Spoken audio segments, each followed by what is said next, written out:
into some things of the things, child. We got some stuff to talk about today, honey. We got some stuff to talk about.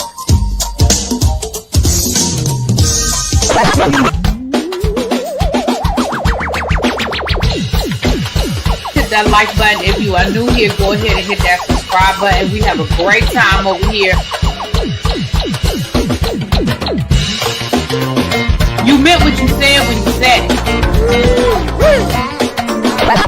Really be back, because I'll be understanding y'all sometimes. And when y'all know when I say y'all, you know I ain't talking about y'all. You know I'm talking about y'all. It means that all these people that got something to say have been actively involved in the political process in their world. I don't believe it. You ain't gonna convince me.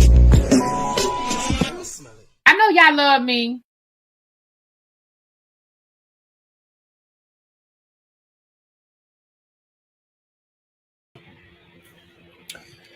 What's up? What's up? What's up? Happy hump day. Happy hump day, you guys.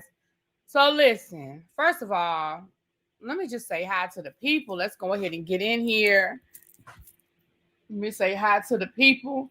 El Teddy may still be finishing up. I'm not sure, you know, he get the going, honey. He get the going. But let's go ahead and get into it. Baby, I'm tired. Okay. Cue the Marlo meme when what's that meme when she say, ooh, today tired me, or whatever she said, baby. Cue it.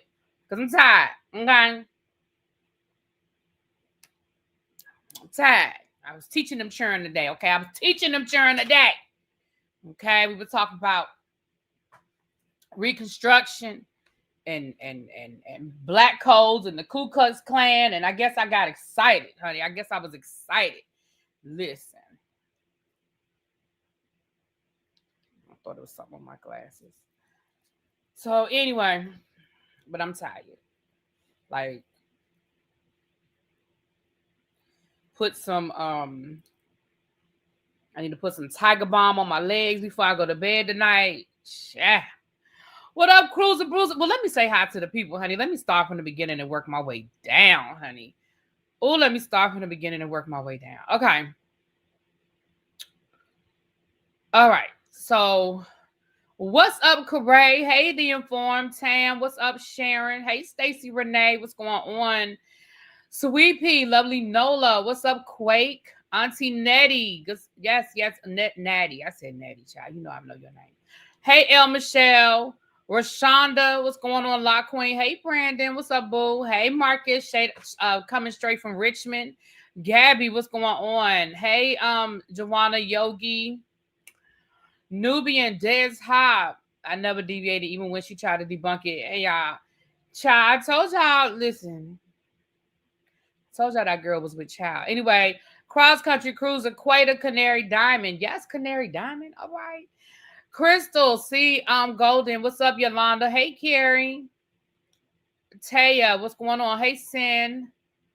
Today drained me. That was it. Baby, that's how I feel. Thank you, The Informed. Today drained me. Yes. Universal Goddess Cruiser again since I got back to your name. Lauren, hey, Really B, I've had respect for you enough to say I'm sorry I doubted you for the Cardi B pregnancy at court. I'm big enough to acknowledge my comments in person.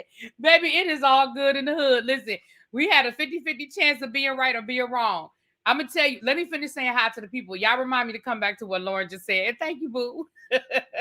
Hey, Angie, what's going on? Okay, from Chesterfield. Okay, all the VA people checking in. Montrez, Sharice, what's up, Rye? Sin, DB, Dap, what's going on? Hey, Dap, boo. I'm going through stages of feelings with this darn Cardi B thing. Well, we're going to explore it. Hey, Paul, Mel, y'all, El Teddy must have dismissed class, honey. Y'all coming through. What's up, Xavier? Hey, Angela, what's going on? Angela's here. The upstairs lounge is open, honey. So y'all going, if y'all need y'all herbal relief, y'all herbal libations, y'all follow her up the steps to the upstairs lounge, honey. Okay. So disappointing. A freaking rebound baby. Just why? Ooh. Tracy is here.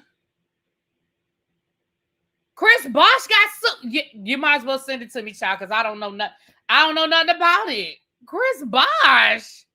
Yeah, send it to me, Tracy. Thank you, my love.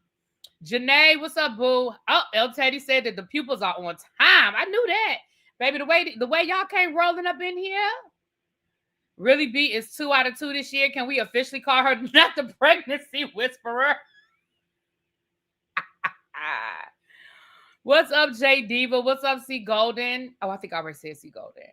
Andrew, hey boo. Butterfly, Uncle J. Let me see. Harold. Okay, let me hurry up and finish getting through these, y'all. What's up, C? Offset child. Miss Kiki.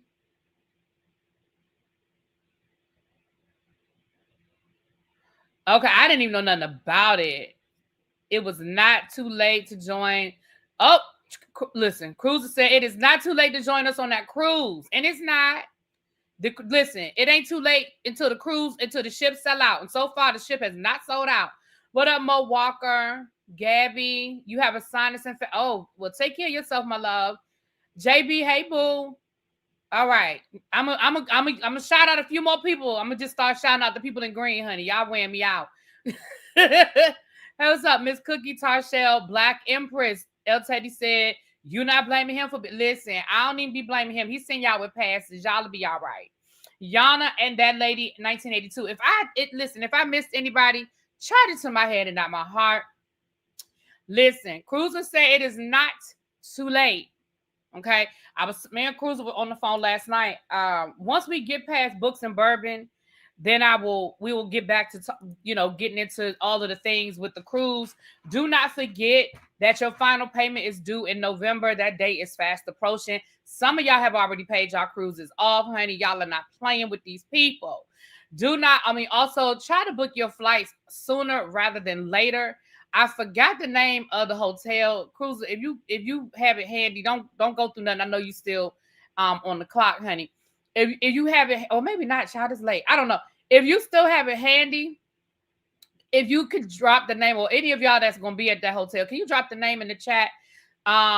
If you haven't already booked your hotel, which you should have already done, please book your hotel, you guys. The final payment is due in November, and then soon after that, we'll be able to check in. And once we're able to check in, we'll try to coordinate the check-in time so we can all sort of try to check in around the same time. Again, if you are staying at the same hotel that myself and Cruiser are staying in, we will provide transportation to the port. So don't worry about it. Don't worry about how you're going to get to the port. Now, getting home, when this cruise is over, we can maybe coordinate us riding together, depending on what time people's flights are and where people are leaving out of and all that good stuff. We can coordinate and share Ubers and stuff like that. But I love y'all, but I can't be covering everybody Uber all over the different parts of the places of the things and all of that. But we can, when you get off the ship, baby, they have the Ubers are lined up, the taxis are lined up. So it's not hard to get one, but we can definitely coordinate splitting them, all, 3 or 4 Ubers together and splitting them and stuff like that. All right. No problem. I believe getting off that ship in Orlando, they have an Uber pickup spot. So you call your Uber and there's a space where the Uber comes and gets you. Okay. All right. Hyatt Place, Cape Canaveral. Thank you, Cruiser. That's the name of the hotel where we're staying. If you are coming in the night before, which I highly recommend, unless you live in that area. I know there's one person, I'm not going to say their name. I don't want to put people's business out there, but they live like maybe 2 hours away and they're debating about just getting up in the morning and driving down or staying overnight. And I definitely, if I live 2 hours away, I understand the debate, right? Why pay for a night at the hotel if you could just get up at like 6 in the morning and make sure you're there, make sure you don't hit any traffic and all that good stuff. So I can see both sides of that. But if you need to fly your tail in the night before and come have some drinks with us outside and pregame with us the night before, honey. Come on, bring your tail. I'm going to be in late, but Cruiser going to get there early. So somebody will be there. One of us will be there whatever time your flight gets in. Somebody will be there. So Taya said try mullein drops for anyone that needs to clear up some mucus. Thank you, Tracy. So we may do a double header tonight, y'all. We may do a double header because Tracy said, I didn't even know nothing about the Chris Bosch lawsuit. So y'all know how I'm about reading these lawsuits, honey. Maybe if we get to the end, I can do it and I'll just edit the video, child, rather than come back and do a separate live. Maybe we'll just do it at the end. honey. And I just edited that video like I did that Joy Reid video the other night. Y'all, everybody kept reaching out to me, so I just gave it to y'all, okay? Thank you, Tracy, my love. Oh, Cruiser says 78 of y'all forgot the thumbs up. Listen. Oh, it's all we didn't already hit 150 and Don Don is here. What that mean, y'all? Don Don done dropped down and it's already 150 of y'all in the I said close them doors. Close the doors. Close the doors. Close the doors. Don Don said close the doors. He is our head usher. He is manning the doors. Him and his team. They are passing the basket around. And listen, you can fill the basket up with likes and subscriptions, which is free $99, or you can fill the basket up with $6.59. That's the number for today. I should have just waited another minute and made it an even $7.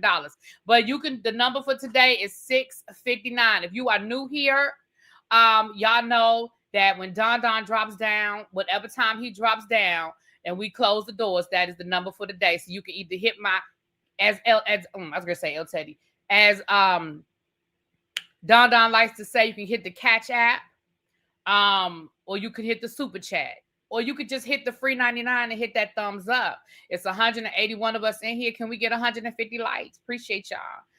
Xavier said you were preaching during that Joy Reid segment, baby. That thing hit me some kind of way. She said, why y'all mad? Anyway. Hey, New Jones, what's up, boo? So that's what it is. Again, once we get past books and bourbon, you guys, we will be focusing a lot more on the cruise. And then we will be putting together the next trip, which will be November of 2026. The next trip will be November of 2026. So once we get all of those details together, I'll be dropping that information, but I won't be dropping that information until after books and bourbon. But the next trip has already been discussed and decided. And I think I already told some of y'all. So y'all know what it is, but we'll get y'all the details. Thank you, The Informed, for the $7. Thank you for the donations. I appreciate you, my love. Mwah. The Informed always sends me a nice little super chat, and I appreciate you for it, my love. All right. So, yeah, it's the Disney one. Yep. That's Ebby's adult birthday trip where we're going to be taking an adult trip to Disney and what's that other place? Universal. But we don't have all of the details yet. I could just tell you that that's the plan. That's going to be Ebby's 50th birthday. And so we will be celebrating with Ebby down to the Orlando, where we'll be celebrating her birthday. We're going to be going to Epcot and we're going to be drinking around the world, okay, for Ebby's birthday. And we're going to be going to Universal parks, so we can do all things Harry Potter. Oh, you just noticed the explanation. Child, I've had this shirt so long. A lot of these t-shirts are so old. All right, the bar is definitely open. Tracy said the bar is open, honey. She said we have a blood orange martini, a blackberry old fashioned, or a blueberry Cosmo. And for the non-drinkers, we have pina colada with a splash of pineapple puree. Yes. You already know what to slide down the table to me, Tracy. You already know what I want. Okay. I'm a thrill rider. Who else is going to ride the big rides? Baby, I will hold the things.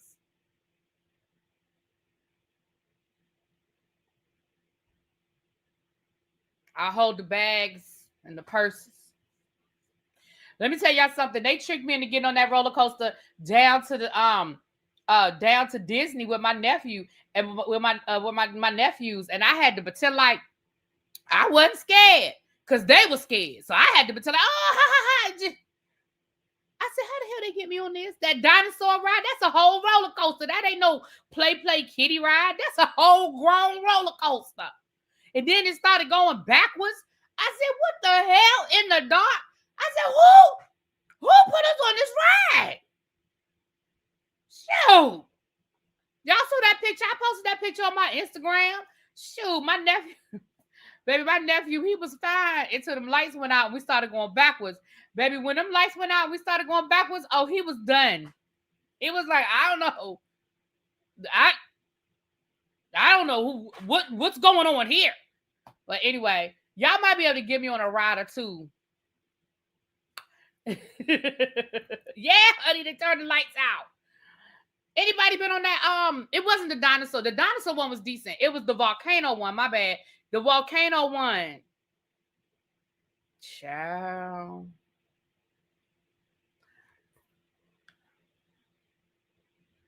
My son tricked me on a roller coaster. I tried to punch him. He knew I don't like them loops, and I was in the dark. Yes, honey. Now I did want to get on Magic Mountain, but I know Magic Mountain is in the dark. Like I was prepared, and then Magic Mountain was closed the day that we were in Disney World. The damn ride was closed, and they were like, "Well, we don't know when it's gonna open back up." I said, "Well, don't rush. I want you to take your time. Whatever the hell is wrong, please fix it.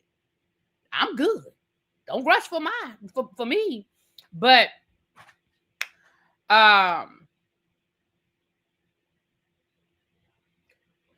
yeah, I lost my train of thought, but we're gonna move on right along. We got her on the Superman roller coaster. Ooh.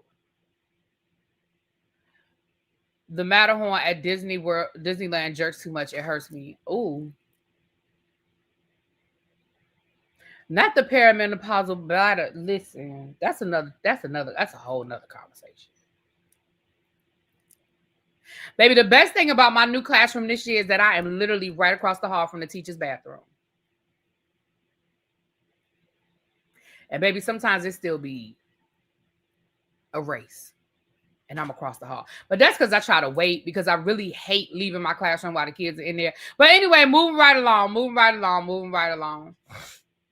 No more Jimmy. Why? No more Jimmy. What you talking about? Jimmy Fallon? Damn, did Jimmy Fallon get fired? I know earlier Trump was saying he should be punished because who knows? Wait a minute, hold on. Jimmy Fallon. Oh, wait a minute. Thank you for the blessings. Thank you for the 659 hibiscus rose. I appreciate you, my love. Anybody else want to hit the catch app? Feel free.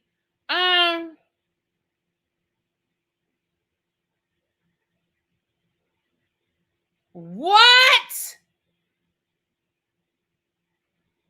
ABC suspends Jimmy Kimmel indefinitely over Charlie Kirk comments. Jimmy Kimmel late night talk show is being suspended at ABC over his viral comments about Charlie Kirk. A network spokesperson said Wednesday that Jimmy Kimmel Live will be preempted indefinitely. The network's action came just after Nexstar, one of the biggest owners of local TV stations in the country, including 28 ABC affiliates, said it will preempt the series for the immediate future. A source said that ABC had also heard from at least one other station group about the show, suggesting that an affiliate revolt may have played a role in the decision.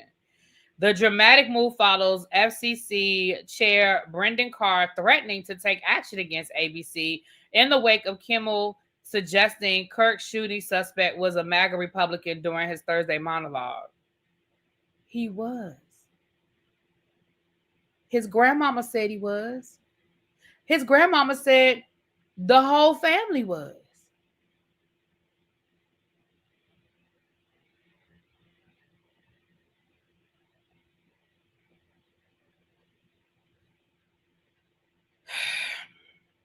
Kimmel's original comments were as follows. We hit some new lows over the weekend with the MAGA gang desperately trying to characterize this kid who unalived Charlie Kirk as anything other than one of them and doing everything they can to score political points from it.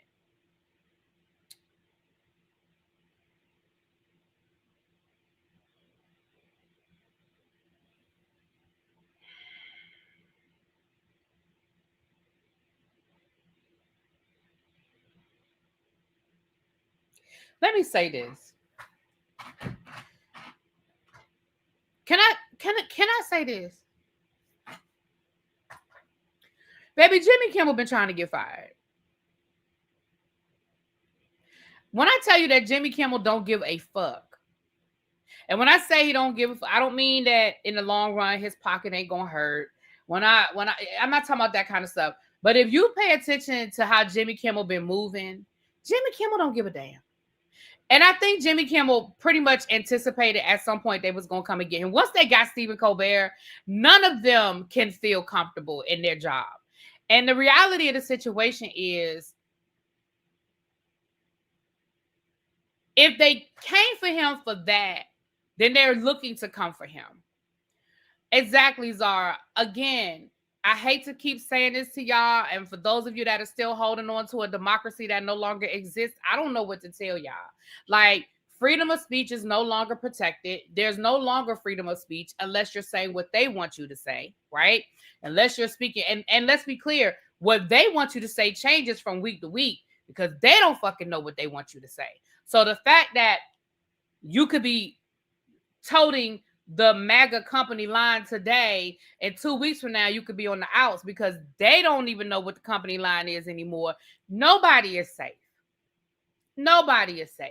Jimmy Kimmel has been talking shit for a long time, and I think he's probably surprised it took him this long to come and get him.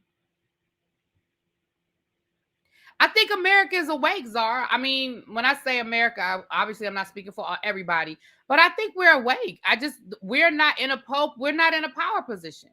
And I'm not saying don't do anything, but we're not in the pole position. We're not in a position of power. I mean, I get it. I know where we are. I mean, I know where we're living. I know what's going on. Until, and this is my opinion, and I know everybody's not going to agree with me, and I still love y'all anyway. Until the people with the power decide to jump off the train, because the power is not with us. We can protest, and yes, there are things we can do. I'm not saying we're hopeless. There are things we can do, but in the grand scheme of things, we can't stop this train. This train, listen, the call is going to have to come from inside the house.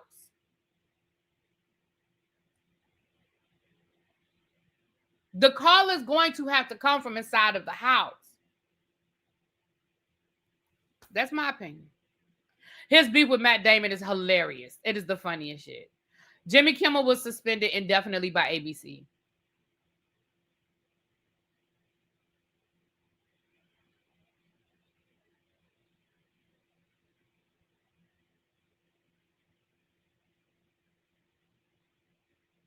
Well, when I say, okay, so Xavier, you said, I don't think they'll ever get off. I thought TikTok going away and the terrorists would have done it. Again, those aren't the people we need. I'm not talking about the cult.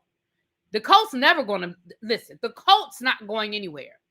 I'm not talking about the cult. I'm talking about the people inside of the house. The cult's not inside of the house. I'm talking about the people with the power position inside of the house. The cult's not inside of the house. I keep telling y'all, if y'all think that Donald Trump is doing this by himself without a machine behind him, I got a bridge in Brooklyn to sell y'all. Donald Trump ain't this fucking organized. Project 2025, Donald Trump did not write. He is implementing. So who's really in the power position? It's not Donald Trump. He's following the script that was given to him. So when I say the call has to come from inside the house, I'm talking about the people that are in the power position are going to have to decide, all right, well, that's enough of this, and move on to whatever's next on the agenda. That's my opinion. I'm not saying that we can't do nothing. That's not what I'm saying. But what I am saying is the MAGA's not the MAGA cult isn't the power by any stretch of the imagination. Nobody gives a fuck about them.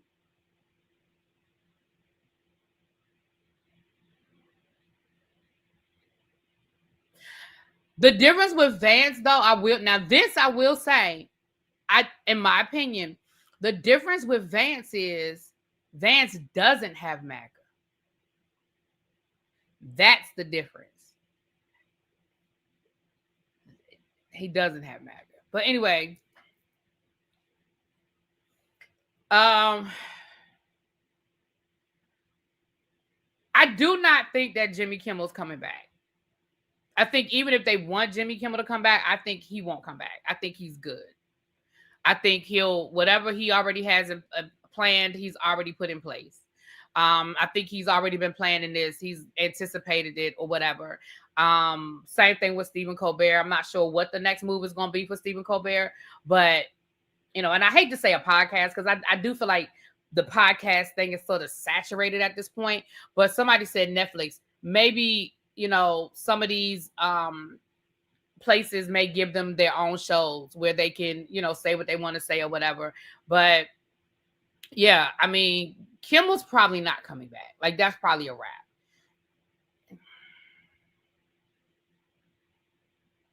Jimmy Kimmel was suspended. Somebody put it on the thing so I could just put it up on the screen because people keep coming in and they don't know what I'm talking about.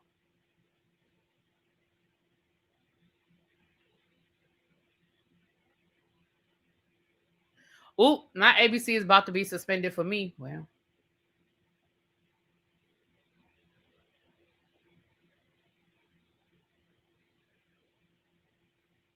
the group of them had a podcast during the strike. Yeah, I mean, I can see them doing a podcast. I don't know.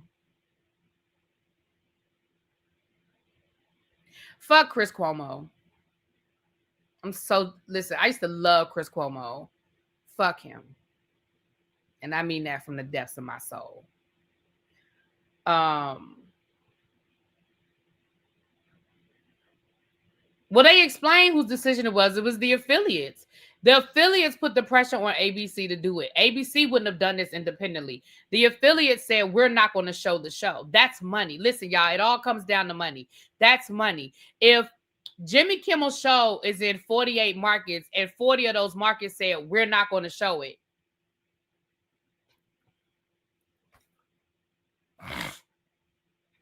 What up, Cheryl? Thank you, Tracy. Let me put it up on the screen because I think a lot of y'all, Chris Cuomo is your typical white man from New York. No, he's not. He used to be, not anymore. No. Chris Cuomo is, in my opinion, he's not. A lot of white men in New York are very left leaning. They're not. Chris Cuomo has been very he's gone down the road of what's the guy Bill Maher, like being very he seems MAGA now. Yeah. And some of his things that he said about Kamala Harris during the campaign, some of the things that he has said about what's his name? What's the guy? The senator from New Jersey, Cory Booker. Like, he's made some really nasty comments. I think what happened to his brother really took him, and I'm not blaming that because I think people feel how they feel and they are who they are. But I think him getting fired and what happened with his brother has allowed him to lean into a version of himself that maybe he didn't feel comfortable showing us before. Yeah, I really used to like, especially during COVID, him and his brother and how they used to go back and forth and stuff. I really did fuck with Chris Cuomo, but yeah, he literally has. Like, if y'all go to his News Nation,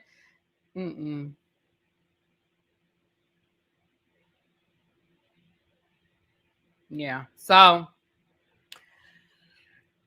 he's living in his. That's a good way of saying that, Auntie Eva. He's living in his bitterness. Yeah. His brother didn't lose him his job. He lost him his job. His brother didn't do that. It was a conflict of interest, and he allowed himself to be in that conflict. His brother didn't do it. He did it.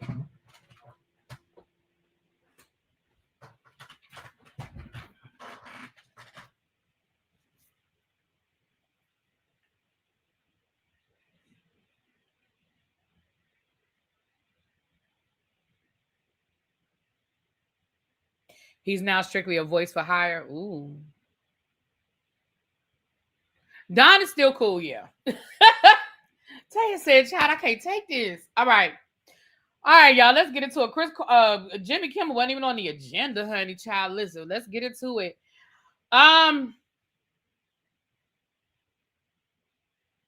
Where do I want to start? I mean, let's go and get Cardi out the way. Child, Cardi then came down to the Gayle King and gave Gayle King the exclusive that she was pregnant. We told y'all she was pregnant months ago. Or at least I told y'all she was pregnant months ago. Before she even started showing, I told y'all that lady was pregnant.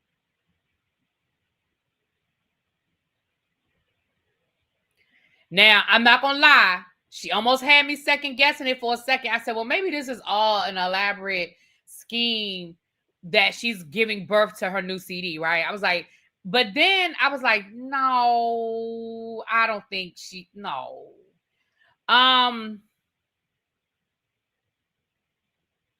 This is what I'm gonna say about. Yeah, oh yeah, she said it on Gayle King today. She announced on Gayle King today that she is pregnant with Stephon Diggs' baby. Let me say this. I'm gonna say the same thing about Cardi that y'all, and when I say y'all, I don't mean y'all, I mean the people who said it. So if it wasn't you that said it, I ain't talking to you right now. Before y'all come down in the chat and be like, really, B, I ain't say that. I ain't talking about y'all. I'm talking about the people who said it. I'm talking about the people who said it. I'm gonna say this to the same people who said as about Nick Cannon when he kept dropping babies and people was like, well, I mean, so what? If he can afford to take care of them, why does it matter how many kids he have? If the women are okay with it, who cares? Y'all said, and when I say y'all, again, if it ain't for you, let it fly. Okay? If it don't apply, let it fly. But them same people was like, I mean, who cares how many kids he has? If he gonna be a good father and a present daddy to all of them, which I told y'all he couldn't do, but whatever. And then, but he can afford it, so why does it matter if he can afford it? I'm gonna say the same thing about Cardi. Hell, she can afford to have a fourth kid, and I understand that some of y'all are like, but Stephon Diggs ain't shit. Well, that's her story to tell, not mine. Baby, that's her story to tell. Not mine. She acting like she can't afford to take care. Why you say that? Since when is she acting like that? When she showed up in New York Fashion Week with matching fur outfits with her and her daughter. I don't think Cardi acts like she's poor at all. At all. I think Cardi plays off of what y'all, when I say y'all, people say about her record label not giving her a budget and her record label getting ready to drop her and her record label. I think she's trolling people based off of that. Y'all know that's some of the stuff that Tasha K used to say about her. Cardi is far from broke. Far from broke. Now, and she claims she claims she's invested her money well and taking care of her money, but Cardi is far from broke. Baby, Cardi she has a whole DoorDash campaign right now. She's got baby Cardi fine. Financially, Cardi good. Now, I ain't saying she a billionaire. That ain't what I'm saying. But Cardi is worth multiple millions of dollars. She all right. And she about to go on tour. She all right.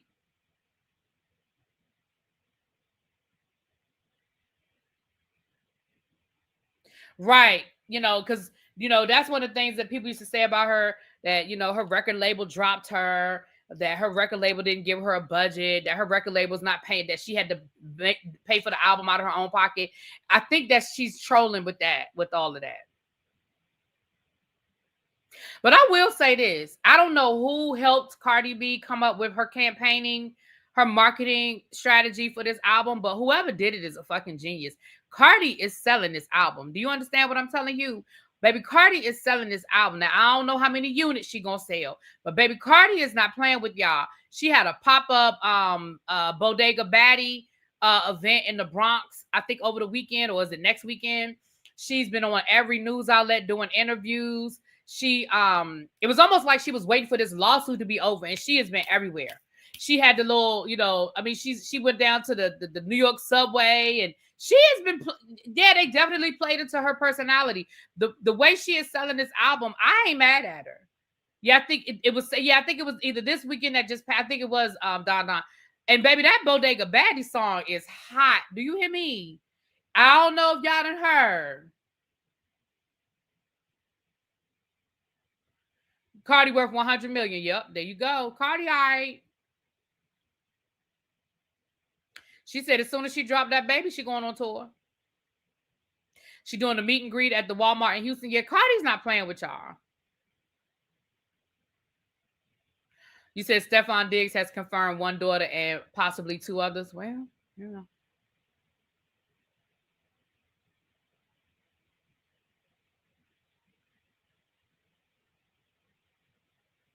the fact that she got Janet as a feature, Janet Jackson. Yeah. I mean, she got a sample from Jay-Z. Y'all, she's not playing with y'all. Yeah, she definitely did. Cardi definitely bought a lot of real estate. Yeah, and again, people cannot like Cardi, and that's fine. I mean, everybody entitled. Y'all know I like Cardi. I don't always agree with Cardi, but I do like Cardi.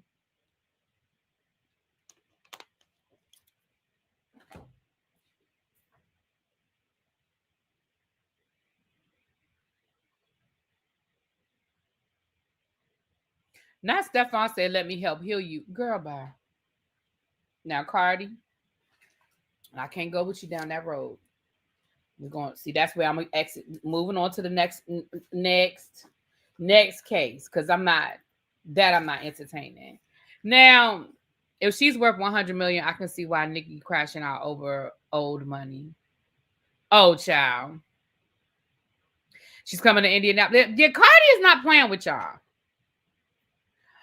Let me say this. Her market person is Patience Foster and was on the Breakfast Club. Patience is a seasoned strike. Well, Patience to earn her money on this one. Let me say this, y'all. So I didn't do a tribe meeting yesterday. But the big story yesterday was this whole Dame Dash Breakfast Club situation. And let me be clear about something. I was not. And I do mean I was not about to come down here and discuss either one of those motherfuckers. Because I don't care how rude Dame Dash was to Charlamagne. I don't care how rude Dame Dash was to DJ Envy. And I don't care what Charlamagne said back to Dame Dash or what DJ Envy said back to Dame Dash. I think all three of them are horrible people.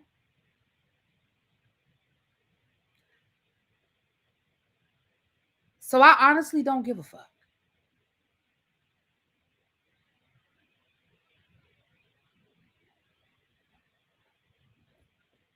I don't. Was Dame Dash misogynistic in some of the things that he said? Yeah, absolutely. But are we surprised? Are we shocked?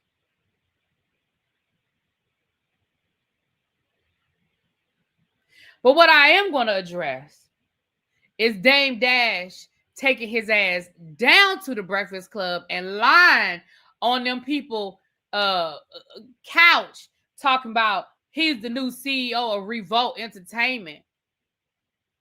And he is now Cameron's boss.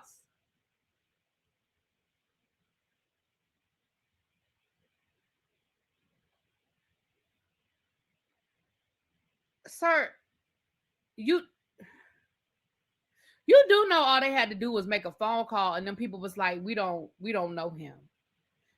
You do know that all they had to do was make a phone call down to the Revolt, and Revolt issued a whole press statement saying absolutely not. We don't know what he's talking about.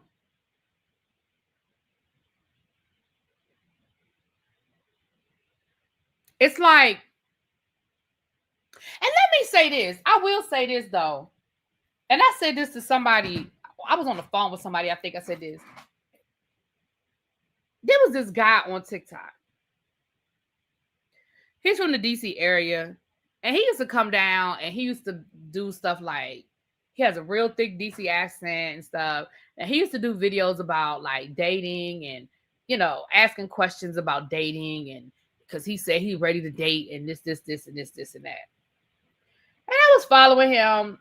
He wasn't my type, so I wasn't trying to date him or anything. But I was like, he was somebody fun to watch and yada, yada, yada. And then one day he was telling a story. Now, this is a grown-ass man, let's be clear. It's like a 30-some-year-old man. And one day he was telling a story. I don't even remember what he said, but all I know is that he stopped and said, pause. And then he proceeded. When I tell you that I unfollowed him that day, I think a grown-ass man that can't tell a story or can't make a statement that in any way, shape, or form in their mind sounds like a quote-unquote gay statement, that they have to stop in the middle of their statement and say pause because they don't want somebody to think that they're gay. It's probably one of the most immature, unattractive, dumb as shit things you can do. And I will lose all respect for any grown-ass man that I hear do that. My students do that, and I correct them.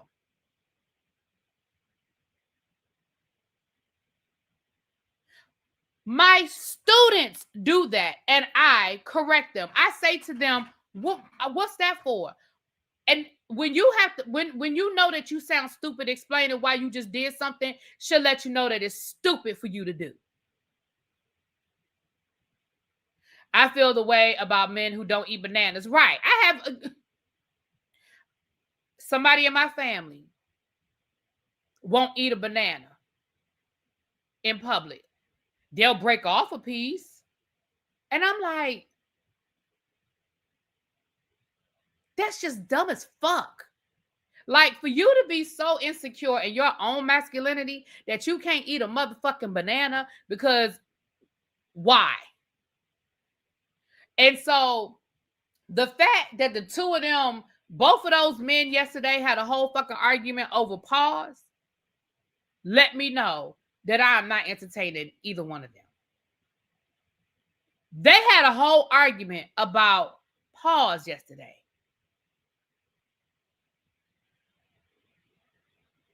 And mind you, Dame Dash, sir, you have grandchildren.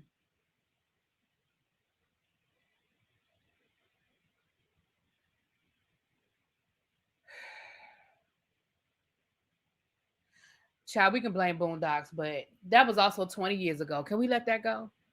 When did that episode come out? 20 years ago? Can we let that shit go too? But I hear you.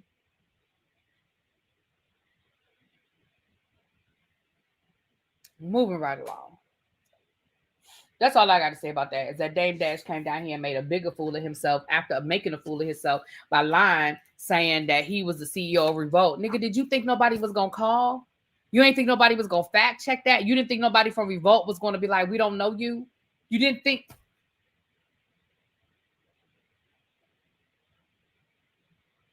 Moving right along.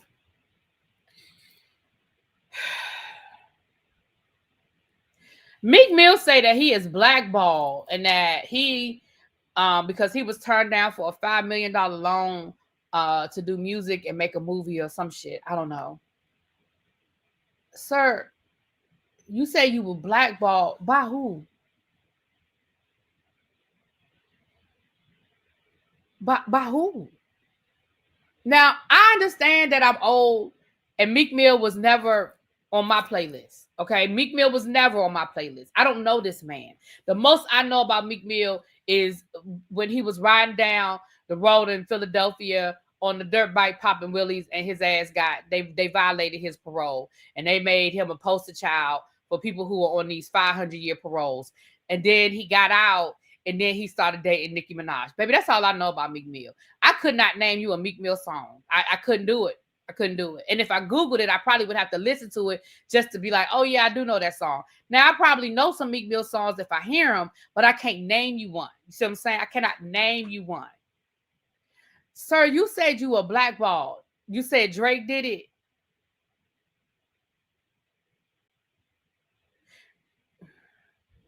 Meek Mill, if Drake blackballed you, call Kendrick. I don't know Dreams and Nightmares. Not by you saying it. Now, if I listen to it, maybe I know what it listens to. Maybe I know what it. But by you saying the song, I don't know. You know it's Meek when you hear the cry, the yelling. Thank y'all for the 145 likes. We got room for more. It's 200. Y'all, it's almost 300 of y'all in here. Can we get another 100 likes? Thank you. Dreams and Nightmares is his most popular song. So that should let y'all know I don't know who he is if I don't know the song. This what y'all always make me do this. Hold on. Let me put y'all on mute. Let me go listen to it. Child, let me go listen to it.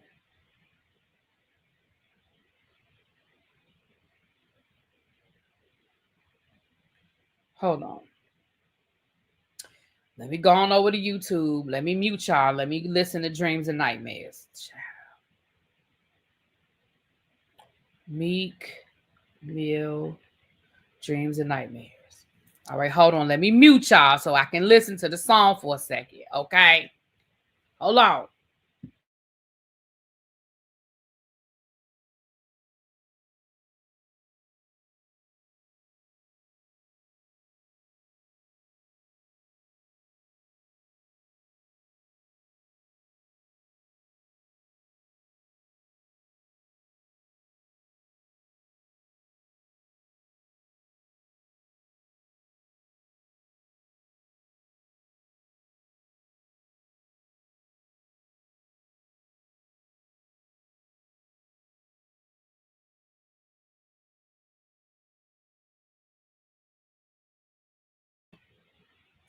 Okay, so yeah, I think I've heard the song, but it's not, again, it's not on no playlist.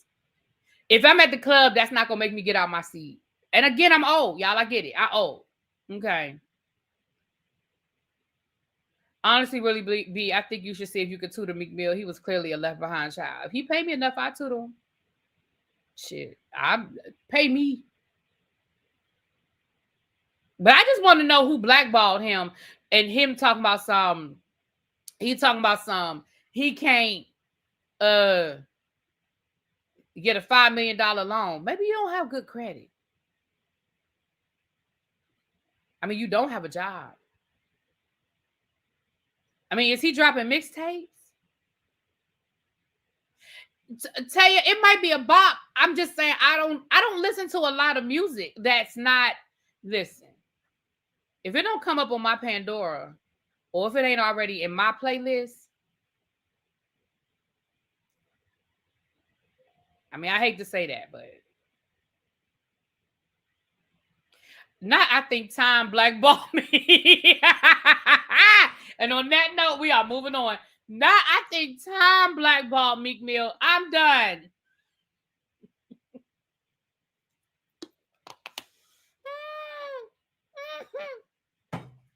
I'm done. Not time did it.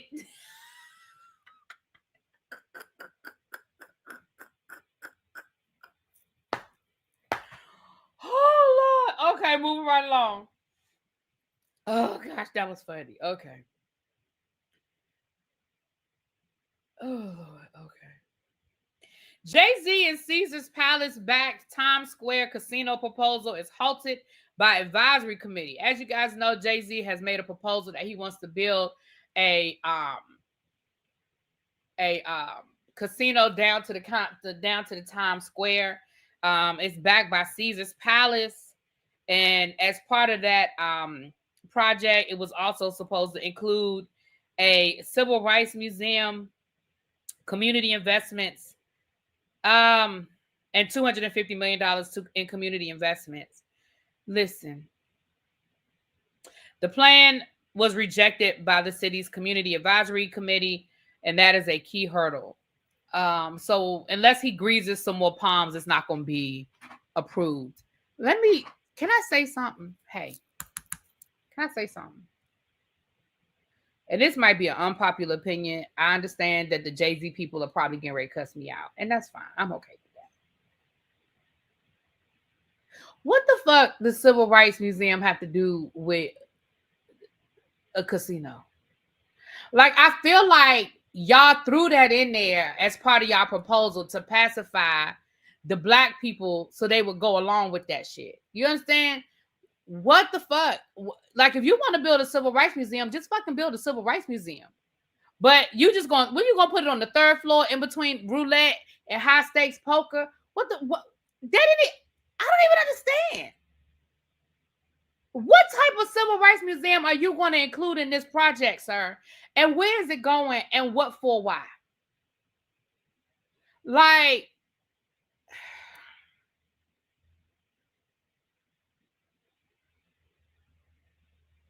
and then $250 million in community investments. Yeah, probably you probably have to include that because of the amount of real estate you're going to be buying up and tearing up in Times Square. Do you know how much space?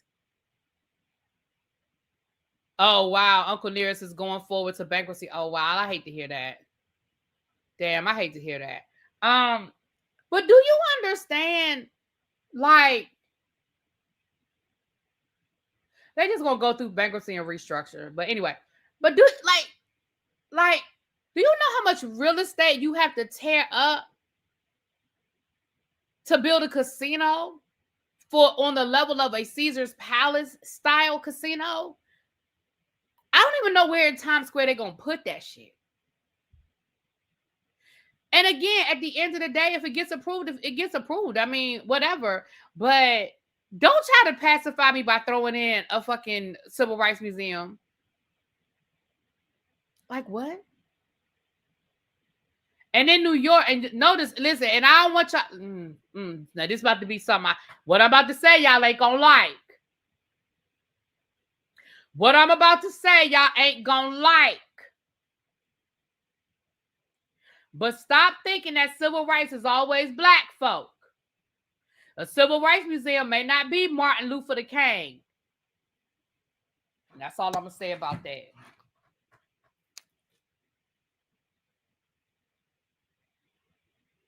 Yeah, I heard the people was mad at them for sitting down by the Ivanka and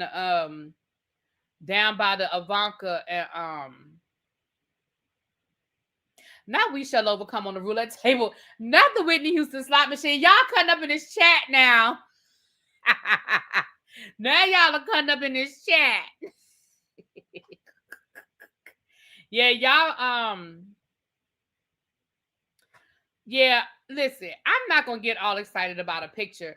They go to events where all sorts of people are at the event. I'm not about to get worked up over a picture of them sitting at a table with them other two people. Like, we don't know how that happened, the circumstances in which it happened. We don't know who took the picture and what their motives were for putting that picture. You understand what I'm saying?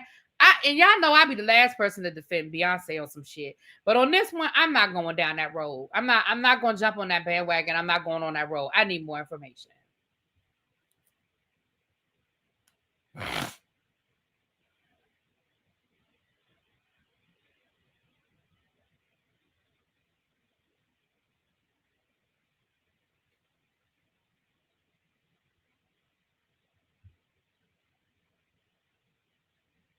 Hopefully Nas gets his casino. His is not in Times Square. Yeah, I mean, listen, I'm not even saying I'm opposed to the casino being there, but I read that article and I was like, why they just throw in, like, that's just random to me.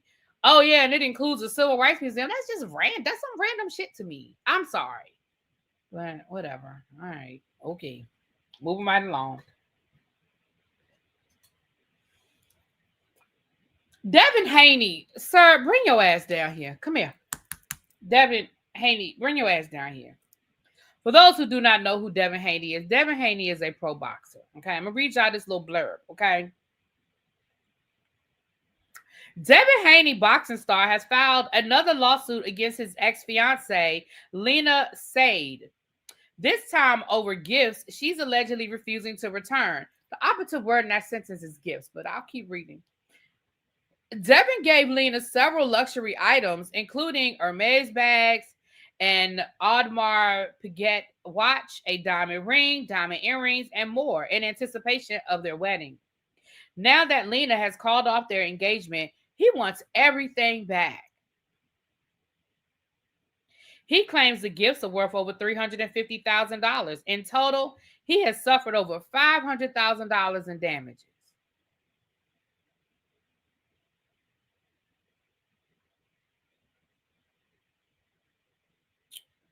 Last month, y'all ready? Last month, he filed a separate lawsuit against Lena alleging extortion and defamation.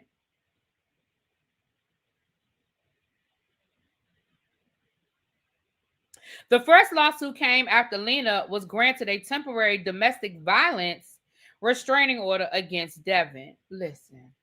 What up, Dev? How you doing, bruh? Listen. I disagree, Powerful. I disagree 100%. Powerful said if she called it off, then she needs to return everything. I think the only thing she needs to return is the engagement ring. Everything else is the shit that you do for each other in a relationship. Just because he had more money than her and he spent more money than her, that's bullshit to me, in my opinion. If I were dating Joe Blow down the street and he bought me some Nikes and he bought me Apple Watch and he bought me a Louis Vuitton bag, and we dated for a year and a half. And when we broke up, so I was supposed to give him all his shit back because I broke up with him? Absolutely fucking not. I think that's bullshit. Now the engagement ring, I'm here for the engagement ring. Because the engagement ring is the promise. And if you called off the wedding, then I think you should give the engagement ring back. But if and we know it's only an allegation. But if he put his hands on her, and that's the reason why he called off the engagement, I mean, she called up the engagement, then all bets are off. Sir, you put your hands on me. Fuck you. Oh, you okay? It's cool, powerful. That's what you meant the ring. Got you. But yeah, Hermes bags and all that. You was the one flossing and buying her all that shit. And I'm not saying she didn't ask for it. I don't know what went on in between y'all relationship. What's the extortion? I feel like, and again, I would have to read the lawsuit. So this is my assumption. I ain't read the lawsuit, and I damn sure ain't going back and read the lawsuit. Okay, but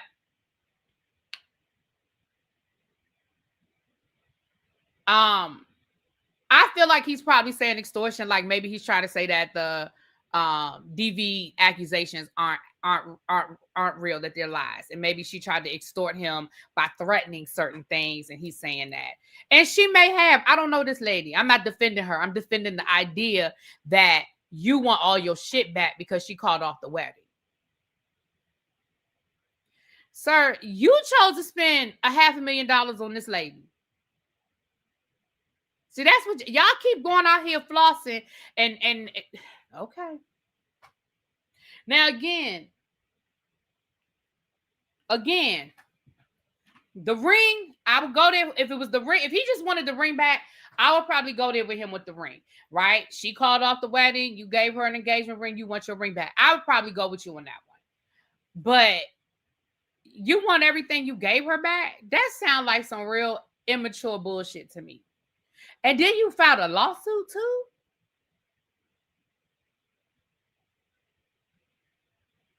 Child. Right, those were absolutely gifts. It just, again, you was out here flossing.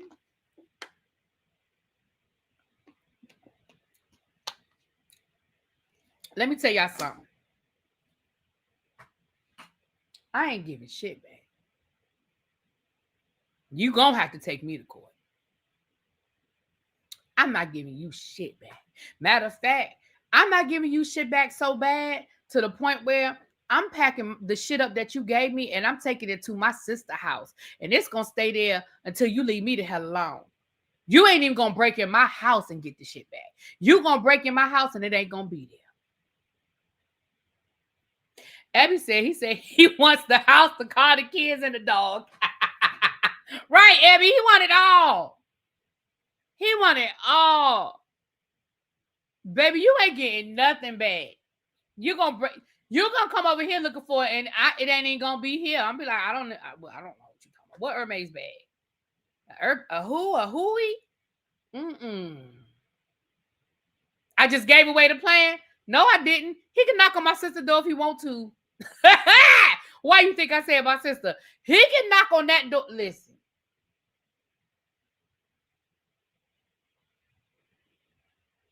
Baby, my sister is the mean one. He can knock on her door if he want to. I guarantee you he won't walk back.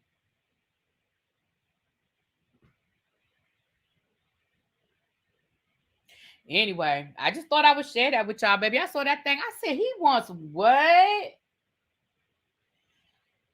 All right. Kirk Franklin and Carion Franklin. Okay, mess around and catch a hot one. Right, my sister, the mean one, and she never even liked your... Right, she ain't even like you. I will run that ring up to hot... He will make me a gorgeous earrings. You better say it again, Tracy. Melt it down, cut it up. Oh, he'll be doing something. I'll tell you what, he won't leave the way he came. I'm gonna tell you that. He won't leave in the condition he came if he come over there that mess. I'm just telling you now. So listen, Carion came down here to the internet. I'm going to read y'all what Carion said, child. I'm going to read y'all what he said.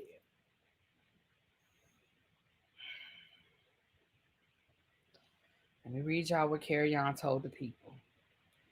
Carion posted a picture of his back that shows some scars, and he said the following. These scars all over my back are not sex stories. So, as I was reading this, that's the first thing that made me pause. And I mean pause like the real way the word is used. This is the first thing that made me pause. Sir, why would, of all things, you think that would be the first conclusion that we would draw is that they were from sex stories? And let's be clear. I don't question people's personal kinks in the bedroom. Sir, if you like to be flogged and all those things, that's your business. But why would you think that that's what we would think?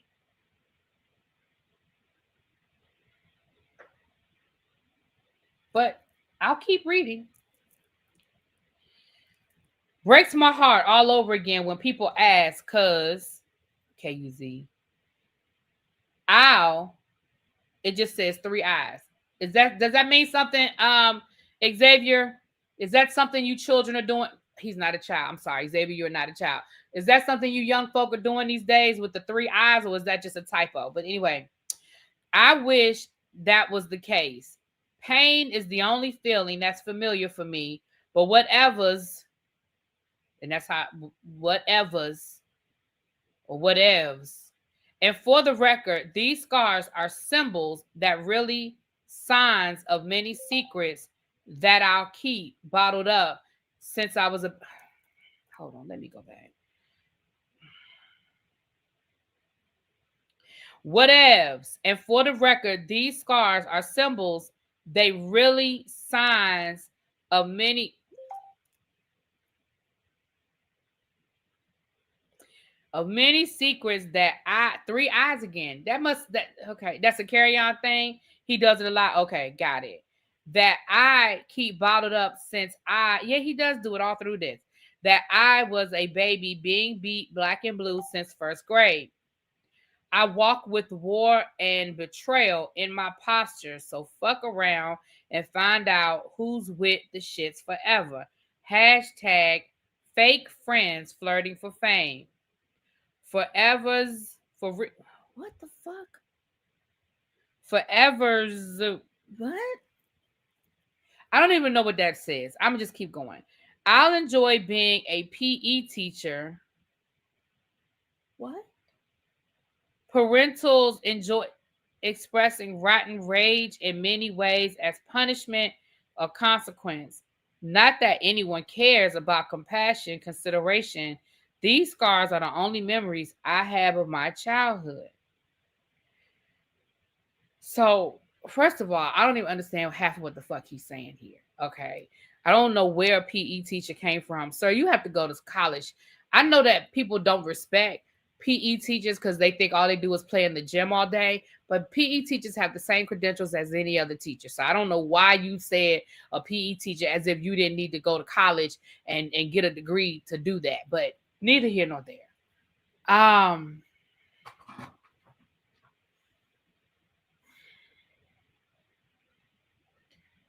Let me say this.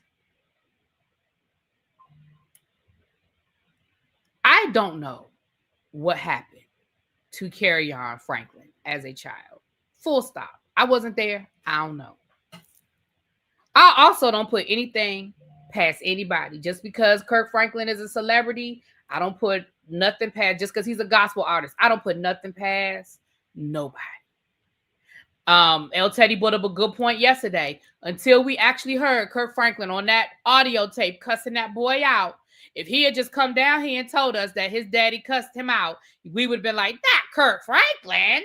But when we heard that tape, we were like, oh. And all Kirk Franklin could do was apologize and acknowledge that he said it. And, you know, of course, he came up with all these other excuses about, you know, whatever. But with that being said, this is what I am going to say. And I am no child psychiatrist. I'm no child psychologist. Hell, I'm not even a therapist. Okay? This is what I will say. That boy needs some help. Because either A, he's telling the truth and he does truly have trauma. Or B, he's lying for attention because he knows that people are it's gonna stir up a firestorm, and he still either way he needs some help.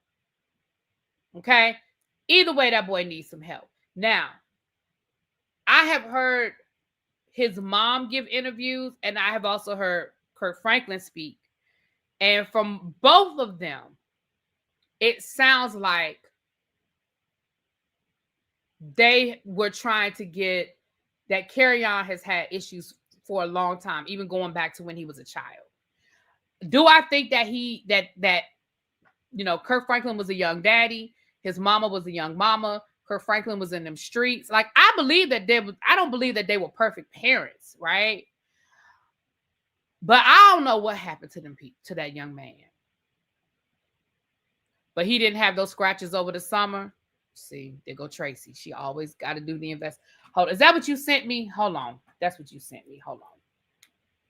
I bet you that's what Tracy just sent me. Tracy just sent me something while I was reading that.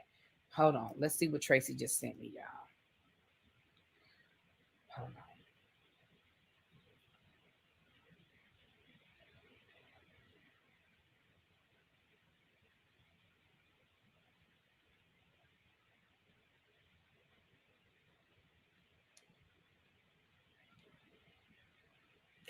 Oh. Carion.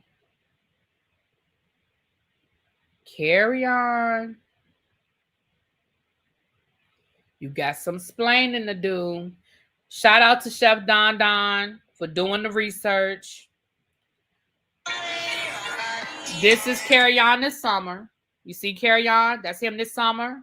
See, he's swimming in the pool. Look at him. That's the front. Okay, you see him this summer down to the pool. Okay, we don't need all of this. I don't get X-rated. I don't know about this part. Okay, so Don took a screenshot of the back and he blew it up. Let's look at the back.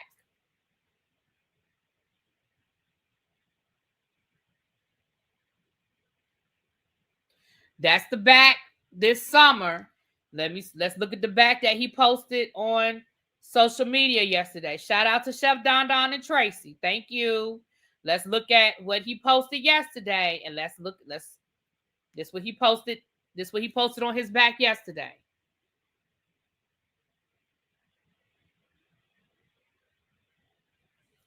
Let's go back to the other picture. Let's go back to the other picture. Let's compare them.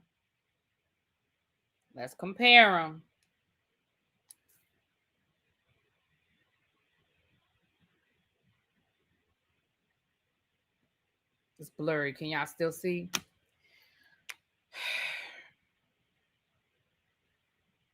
The lie detector test has determined that was a lie, Carion.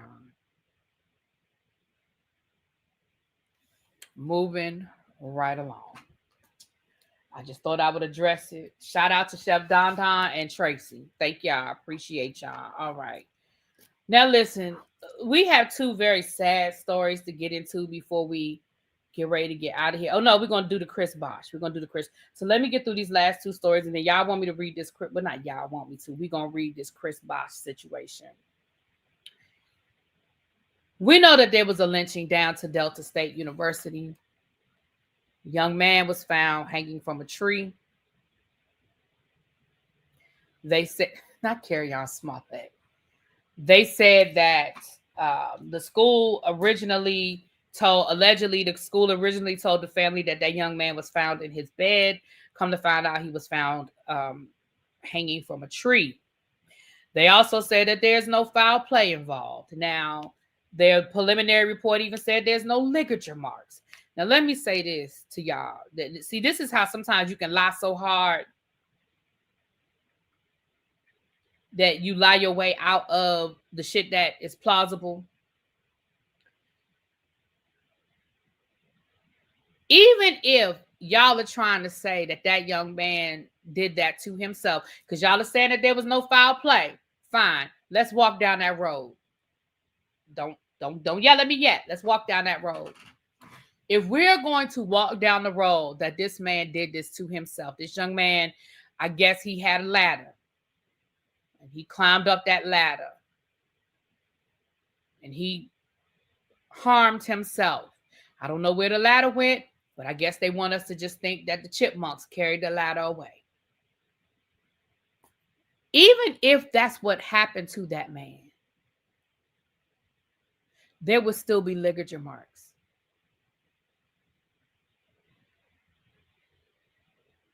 Like, even if he harmed himself, there would still be ligature marks. Just the mere way, like, there's no way that there are no ligature marks. What is wrong? What are you talking about? Now we're going to read through a little bit of this article right here. This is coming from Yahoo News. The young man's name is Trey Reed. He's 21 years old.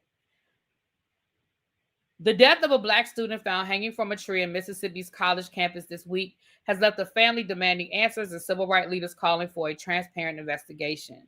According to officials at Delta State University, the body of DeMar Travian Trey was discovered around 7 a.m. on Monday by a faculty member near the pickleball courts on his Cleveland, Mississippi campus.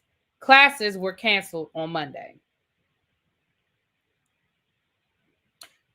In a statement issued Monday evening, Delta State University Police Chief Michael Peeler, who's a Black man, by the way, said that there was no evidence of foul play and no ongoing threat to campus safety. Peeler said that multiple state and local law enforcement agencies, including the Mississippi Bureau of Investigation, were assisting the school in its investigation. Coroner said there is no evidence of an assault.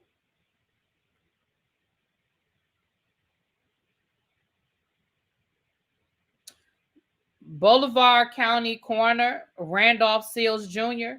said his office conducted a preliminary examination and concluded that Reed did not suffer any lacerations, contusions, compound fractures, broken bones, or injuries consistent with an assault.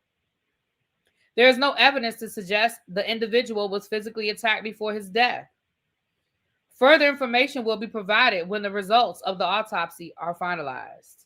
Seals asked the community to remain patient with the coroner's office and other investigating agencies as we work to gather all of the pertinent facts surrounding this investigation.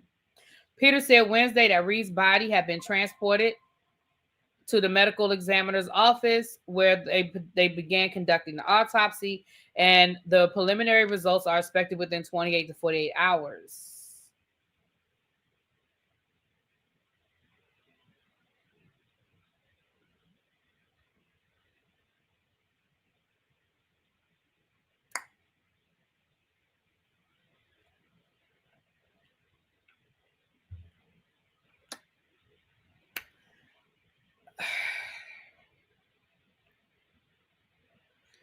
Reed's family says it's conducting its own investigation, as you should.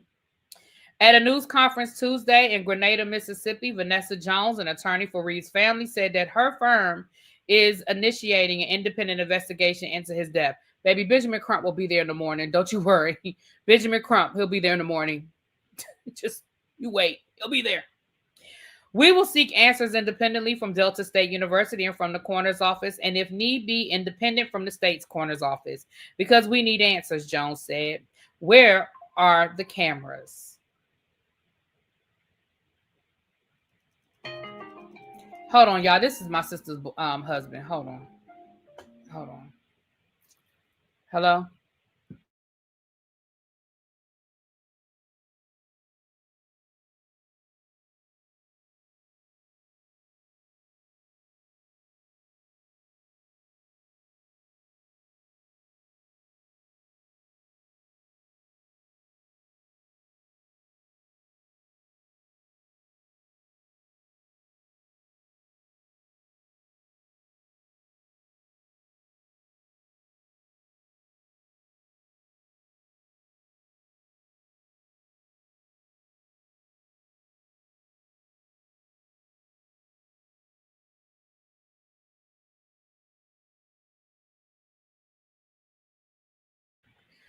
Sorry, y'all, my bad. He texted me and told me to call him, and then he just called me, so I thought something was wrong. Okay.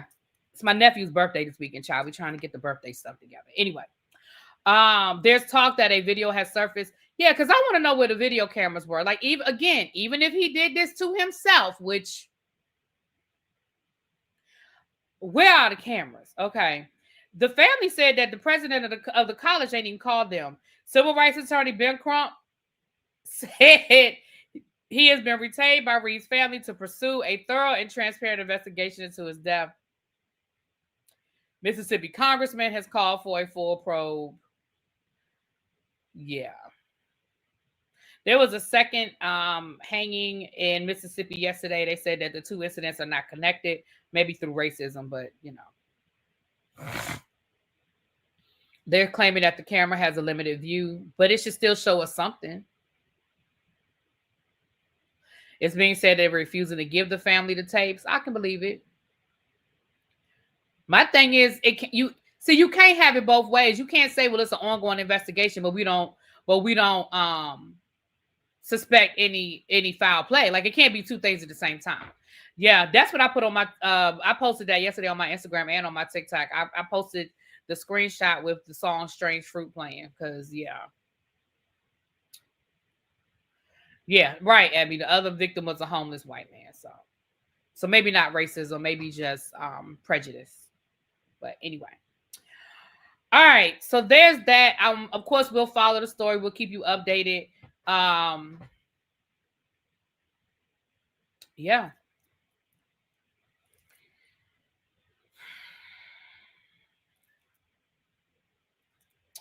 In other interesting turn of events,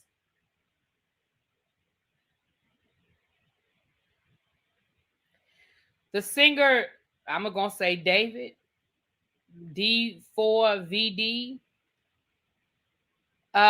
he's in a little bit of trouble. Okay, I'm going to read y'all this story. This has been a story that's been going on for a little while.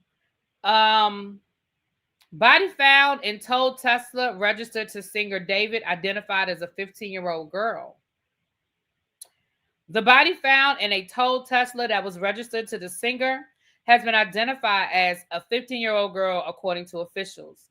A decomposing female body was discovered in the trunk of the Tesla. First of all, Teslas don't have trunks.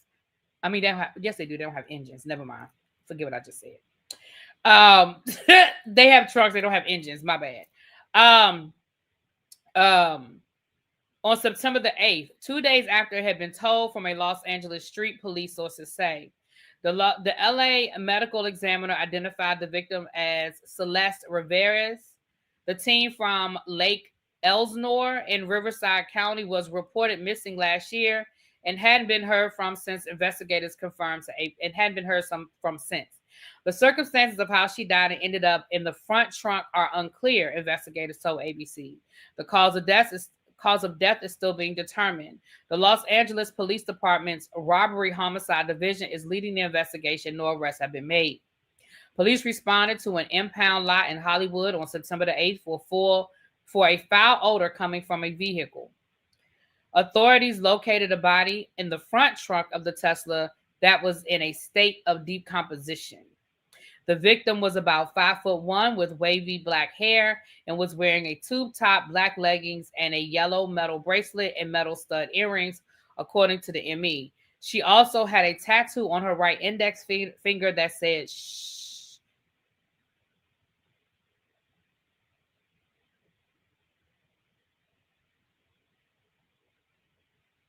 The victim appears to have been unalive for some time, adding that the complexity of the investigation, sources said following the discovery. The Tesla had been at the impound lot for 2 days after being found abandoned on a Hollywood street. The vehicle was registered to 20-year-old singer David Anthony Burke, known professionally as David with a 4. It is one of several vehicles owned by the musician, with many different people using any of the vehicles at any given time. That sounds like something his attorney done told the police. Like, okay.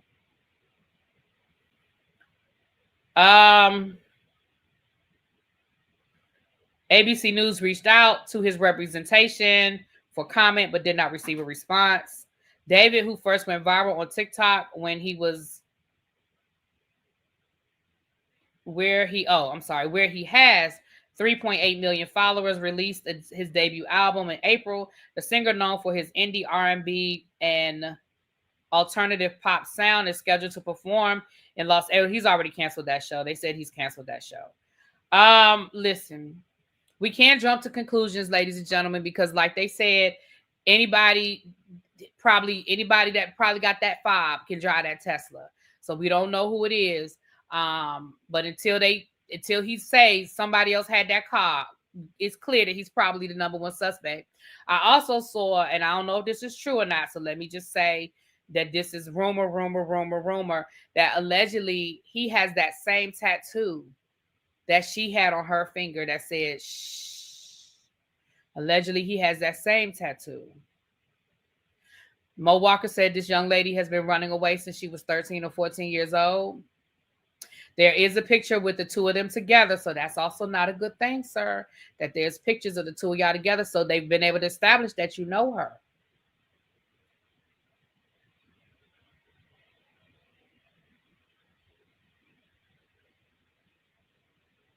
At the very least, you know this young lady. Now, that don't mean you did it. That don't mean you were there. Abby said you were on tour. That don't mean you had anything to do with it. All I'm saying is, at the very least, they've established that you have met her. Let me say that. You have met her, because you took a picture with her don't mean you know her.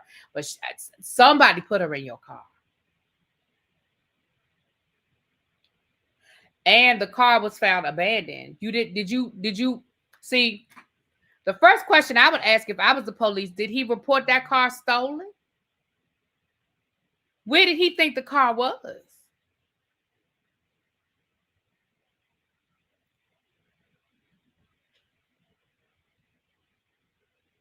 I mean, I don't know. I'm not saying he's guilty. That would be a question I would ask. Did you report your car stolen? But I mean, if you're out of town, maybe you don't know the car's missing. I don't know. They met on Discord when she was younger. Apparently, someone posted the screenshot. Ooh. He was on tour when they found the car. Okay. The family says she has a boyfriend. Oh, yeah, that's the other thing. Thank you, R&D. Her mama did say she got a boyfriend named David. Now, David is a common name. Listen, I'm just trying to be as fair as possible. David is a common name. And just because the mama say her boyfriend name is David don't mean that boyfriend name is David. They say he is cooperating. Well, I mean, so was Lacey Peterson's husband. He was cooperating too. I mean, I'm not saying David did it. I'm just saying cooperation don't mean shit. That's all I'm saying. That's the only point I'm making, is that cooperation don't mean shit. That's all I'm saying. I'm just saying.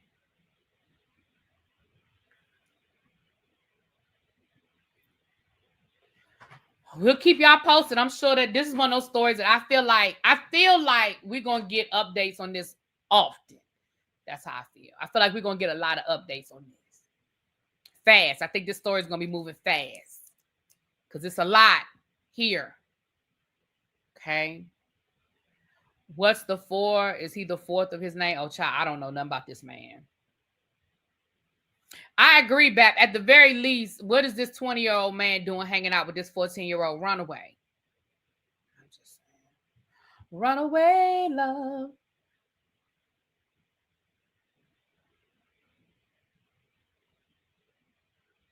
Wait a minute. So Jeff, she was reported missing for a year. The car was impounded 5 days before the body was found because of the smell. No, the car was impounded because it was abandoned, and then they smelled it while the car was on a lot. That's what made them open up the trunk. They didn't impound the car because of the smell.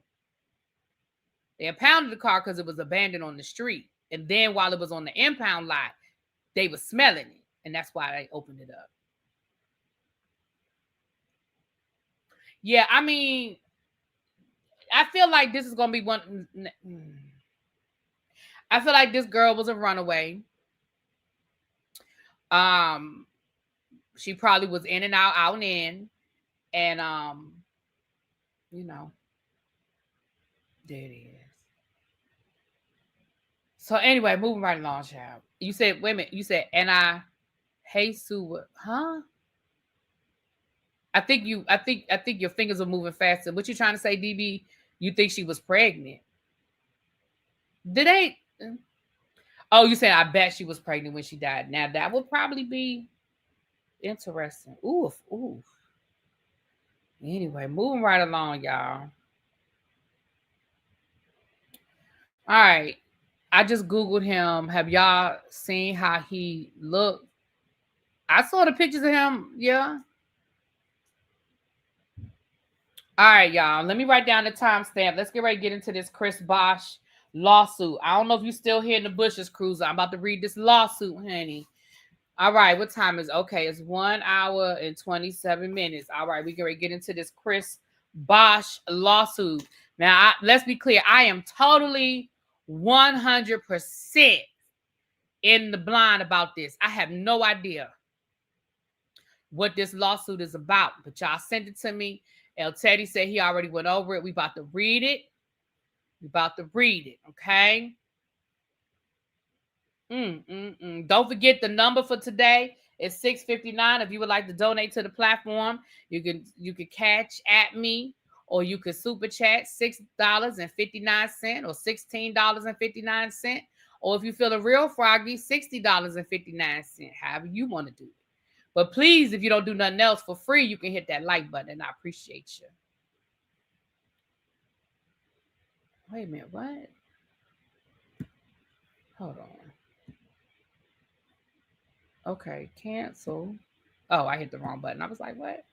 All right, y'all, let's get into this, child, because I don't know nothing about what's going on here. All right, let's get into it. Okay, hold on. Let me share the screen. Let me share. Oh, Lovely Nola said, oh, you can get real froggy and $65.90. There you go. However y'all want to do it. I'll take it however y'all give it. All right, let's do it.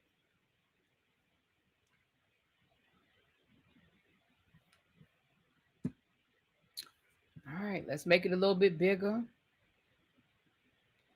And let's get into it, honey. This is a lawsuit, so yeah, he was retired. Yeah, he retired. He had didn't he have a health issue? He had to retire. Don said we don't even have 200 likes yet. I know that's a lie, because we've been at almost 300 people for about an hour. I know y'all ain't coming in here getting this good free 99 information. I know that's a lie. I don't understand it, Don. I really don't. Why people don't want to hit the like button. Now, I admit, sometimes I forget when I go into people's chat. But if they remind me, I just hit the button. You don't even have to leave the application. I know some of y'all be driving or washing dishes. Or I understand y'all be multitasking. But, can we get to 200 likes? I told y'all how it works. The more likes you hit, the more it pushes me up in the algorithm. Y'all say y'all want me to get to my 200,000 subscribers. But the same people that say they want me to get to 200,000 subscribers don't be hitting the like button. I'm just saying. I mean, it's all together. It all works in connection. But let's get into this lawsuit. So this is the Superior Court of the State of California. Olga K. We just gonna call her Olga K. Versus Bosch Enterprises LLC and all the other Bosches. And his wife too. Oh, not his wife. And John Doe's 1 through 50. Well, damn. Oh, this look like some old Smokey Robinson stuff. Okay.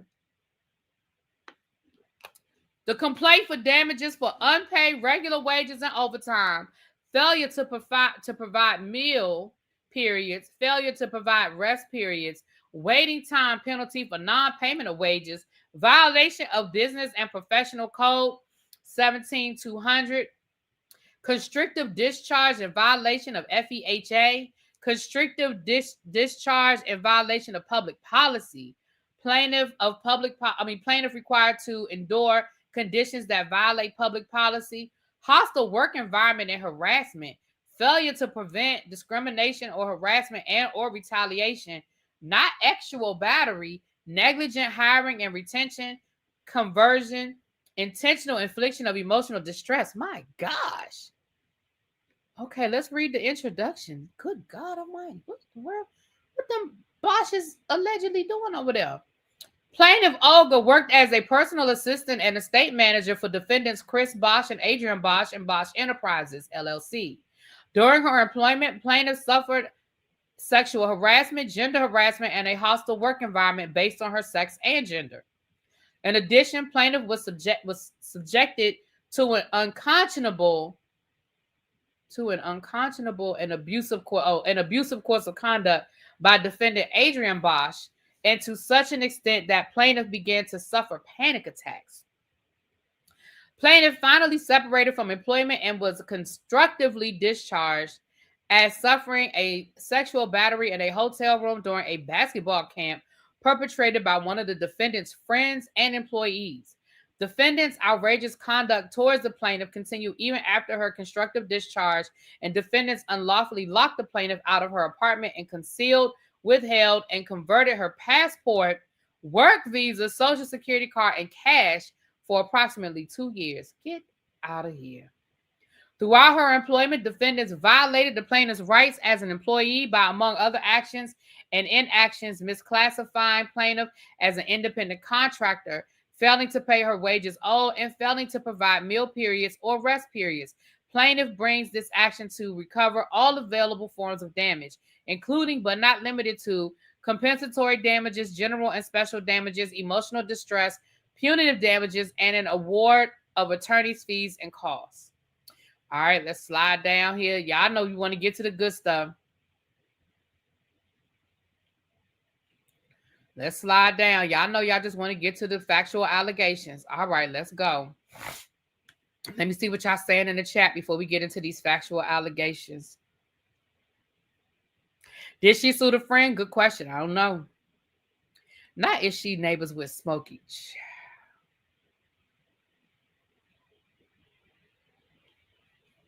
All right.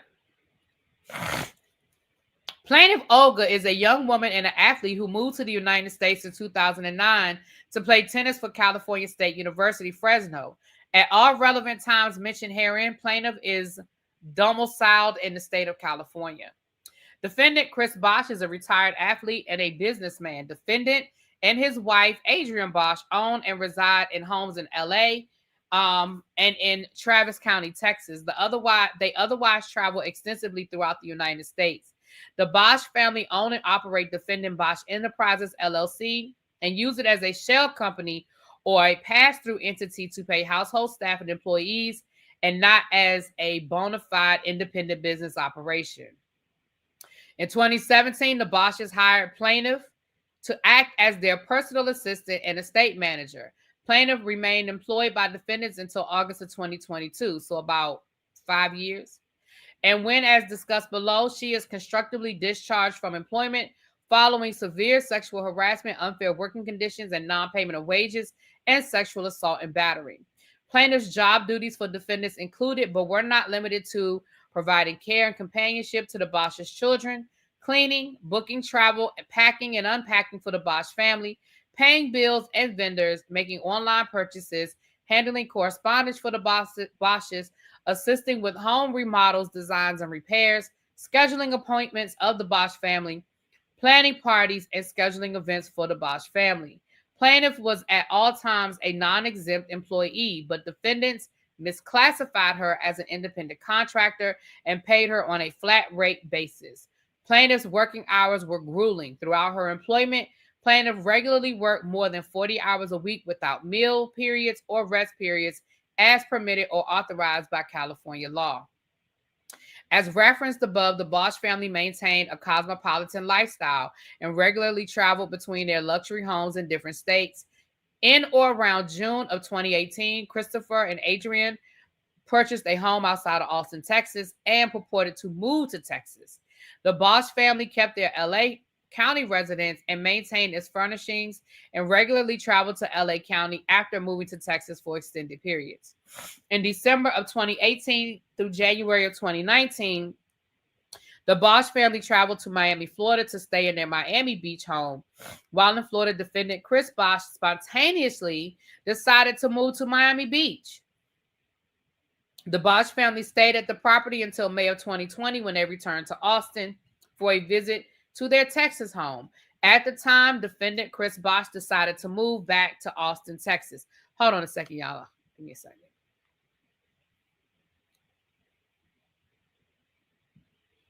Hold on.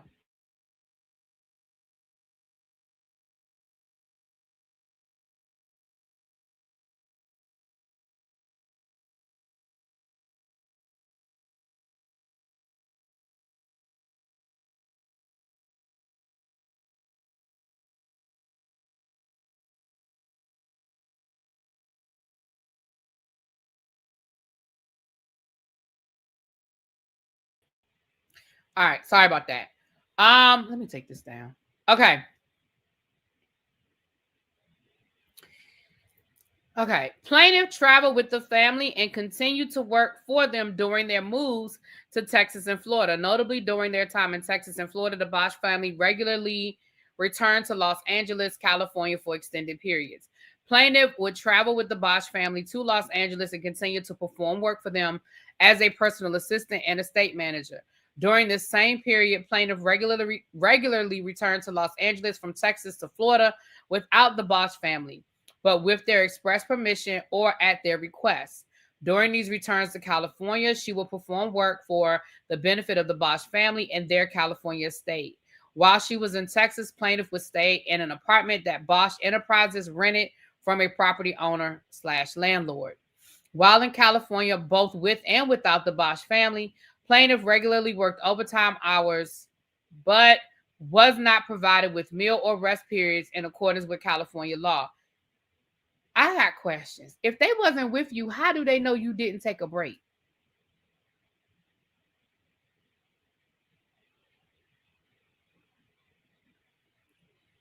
Am I the only one that was asking that question? If they wasn't with you, how do they know you didn't take a break? Like, they wasn't there. Okay. Let me keep reading. Y'all know as I read, these things pop in my head and I have to share them with y'all. Now, I understand when they with you. I get it. When they with you or when you with them.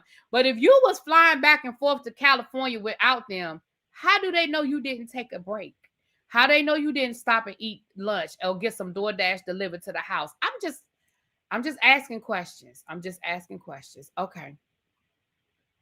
She was not paid minimum wages for missed meal and rest periods, and she suffered additional labor code violations, including those associated with her misclassification as an independent contractor.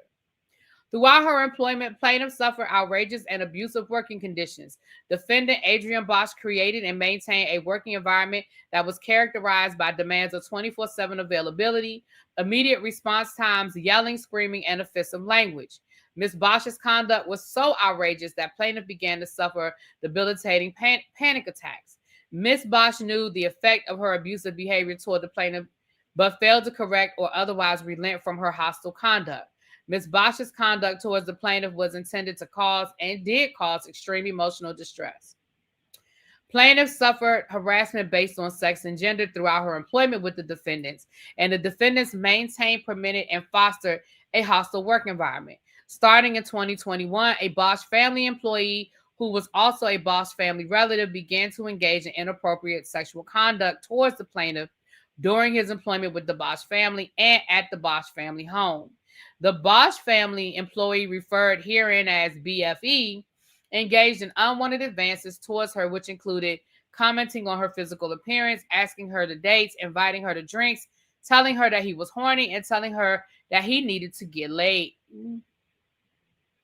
The unwanted sexual harassment and misconduct occurred in, among other places, the state of California and at the Bosch's LA home. Now he told her that he needed to get laid, though.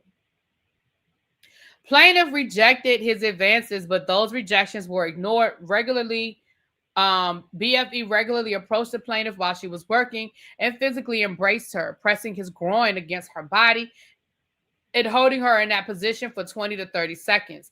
Defendant Chris Bosch, observed BFE's conduct towards the plaintiff as well as the unwanted sexual advances. Mr. Bosch knew of the sexual harassment the plaintiff endured in the workplace and in his home. Nonetheless, Mr. Bosch failed to take immediate and corrective actions toward the defendant. Adrian Bosch was equally aware of BFE's misconduct or should have known. See, that's different. Saying she knew versus saying she should have known is two different things, but okay. Or should have known that she had been sexually harassed or propositioned by a Bosch family member or contractor. On each occasion, Ms. Bosch laughed and ignored the complaint. So, wait a minute. I'm confused now. When it says that she knew or she should have known, but then it says that she ignored the complaint. Did you make a complaint? Because if you made a complaint, she knew. But for you to put in there or should have known, it makes me question the complaint because it can't be both things. Now, that's my opinion. Now, Chris Bosch watching his family member, hit on this lady and hugging on her and stuff like that. Yes, he witnessed it and, but anyway, let me keep reading, child. Let me keep reading. Plaintiff was subjected to sexual battery by one of the defendant, Chris Bosch's employees at his Indiana basketball camp. In August of 2022, plaintiff traveled with Mr. Bosch from Los Angeles to Indiana to serve as his personal assistant at the basketball camp. Before traveling to the camp, plaintiff was working for the Bosches in their Los Angeles home where they were residing. On the evening of the last day of basketball camp, one of the coaches at the camp knocked on her door at approximately 1:45 a.m. under the pretext of returning rental car keys. The plaintiff opened the door. The coach pressed his way in and gained unauthorized access to the room. The coach initiated, engaged in, and maintained unwanted sexual contact with the plaintiff. Plaintiff struggled, pushed him off, and shouted. The coach retreated and fled the hotel.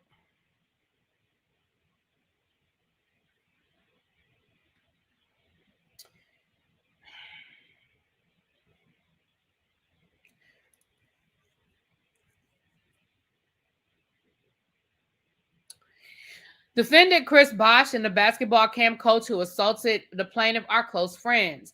On information and belief, Mr. Bosch knew or should have known that the plaintiff was placed at risk by virtue of his employment of the coach, and that risk materialized in the form of the sexual battery that occurred at the plaintiff's hotel room.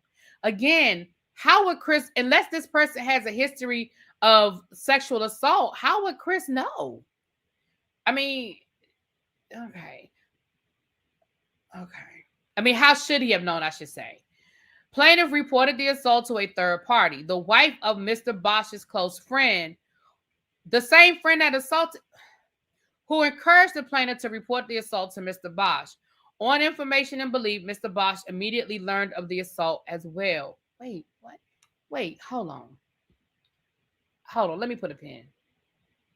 And that might just be legal language that they have to put in there or should have known, just like when they say upon information and belief, like maybe that's just what they have to say. I don't know.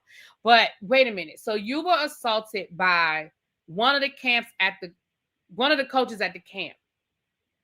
You told one of the wives of one of Chris Bosch's friends, and then the wife told you to tell Chris, and you believe that he found out.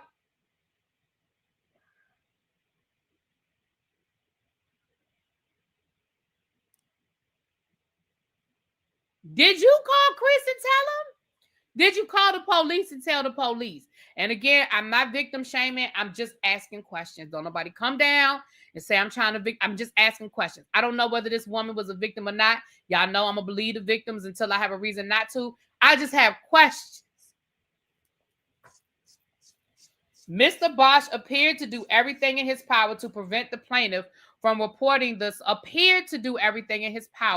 to prevent the plaintiff from reporting the assault to him so he could maintain the pretext of ignorance. For example, plaintiff asked Mr. Bosch whether they could speak while they traveled back to their Indiana hotel. Mr. Bosch refused. When they were leaving the hotel, plaintiff asked if they could talk. Mr. Bosch refused. Plaintiff suggested that they would talk the following Monday. Mr. Bosch stated, "There's not going to be a Monday for me." What? There's not going to be a Monday for me. Huh? Plaintiff and Mr. Bosch flew from Indiana to LA, returned to the Bosch family home by car.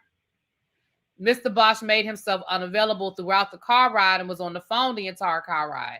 Mr. Bosch had never treated the plaintiff in this manner, and plaintiff realized that the working conditions, which included the harassment, the gender harassment, and the battery, had become intolerable, and that for her mental health and physical well-being, she was compelled to resign. Plaintiff entered the LA home, put down her personal belongings, and left the premises. On August the 7th of 2022, while she was located in the state of California, plaintiff notified Mr. and Mrs. Bosch that she was unable to continue to work for them due to the working conditions and the mental, emotional, and physical toll and harm she had suffered and would continue to suffer if she remained employed. On August the 10th of 2022, plaintiff notified defendants, that she intended to remove her belongings from their Austin, Texas apartment before the end of the month. As noted above, Bosch LLC rented the apartment and plaintiff occupied the apartment while the family was in Texas. In response, defendant Bosch changed the locks. Mr. Bosch's intent was to prevent plaintiff from accessing the unit and recovering her belongings and to cause her emotional distress. Plaintiff was required to take legal action, and on August the 31st, plaintiff obtained a writ of reentry from a judge who ruled the defendants had committed an unlawful lockout. Defendants also wrongfully withheld and concealed plaintiff's passport, work permit, social security card, and personal cash. Plaintiff's wrongful and constructive discharge. You quit. What you mean? Huh? What? Wait a minute. Plaintiff's wrongful and constructive discharge occurred in Los Angeles County, where she was forced to resign rather than continue to suffer intolerable working conditions. Y'all, I'm confused. However, plaintiff's purse, which held her passport, work permit, social security card, and personal cash, remained at the Bosch's family home.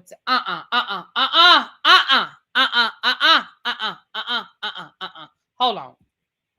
I got a lot of questions.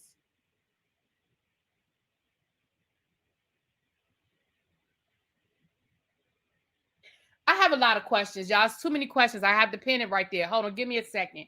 So she quit because she thought she was going to get fired? And did she think she was going to get fired because allegedly one of his coaches assaulted her and she wanted to report it?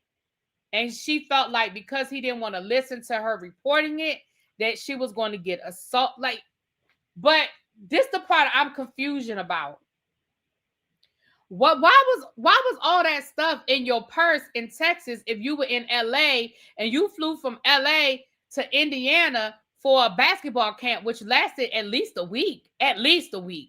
Why was everything in your purse in Texas?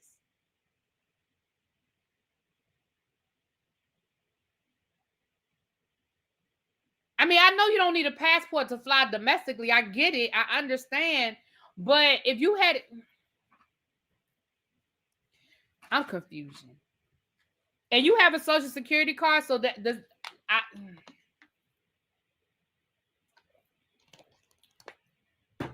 Y'all.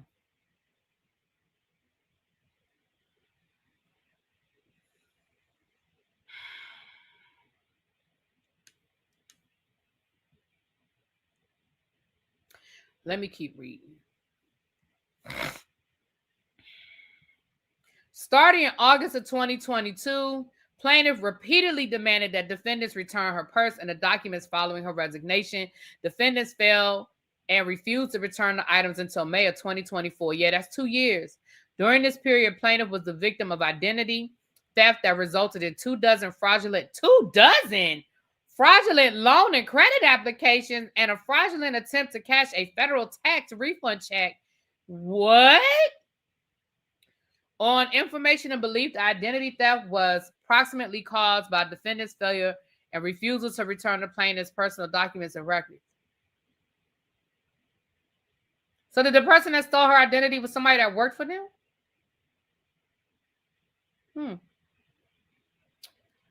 We almost done, y'all. Let me finish reading it.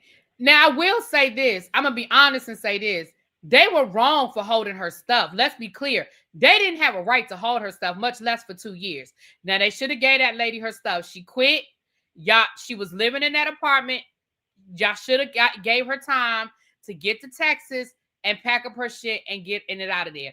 And if you were worried about her taking stuff that didn't belong to her, all you had to do was have somebody in that apartment with her while she was packing up her stuff. Y'all were wrong for holding on to that lady's stuff. Now, on that one, I'm 100% like, that's ridiculous.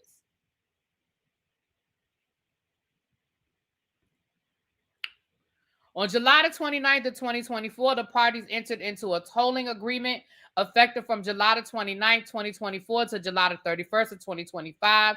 The effect of the tolling agreement was to toll the applicable, you know what I'm saying, statute of limitations for a variety of claims, including but not limited to the limitations of an affirmative defense. But not limited to the causes of action asserted in this complaint. To the extent defendants raised the statute of limitations as an affirmative defense in this action for any claim covered by the tolling agreement, that claims period have been told and set forth. So that's pretty much what it is, y'all. Notice of damages. And then they just go through the cause of actions, child. A lot of that's just repetitive information. So let me be honest and let me say this to y'all. Again, do I think that potentially she could have been working in a hostile work environment? Here we go with this charger again.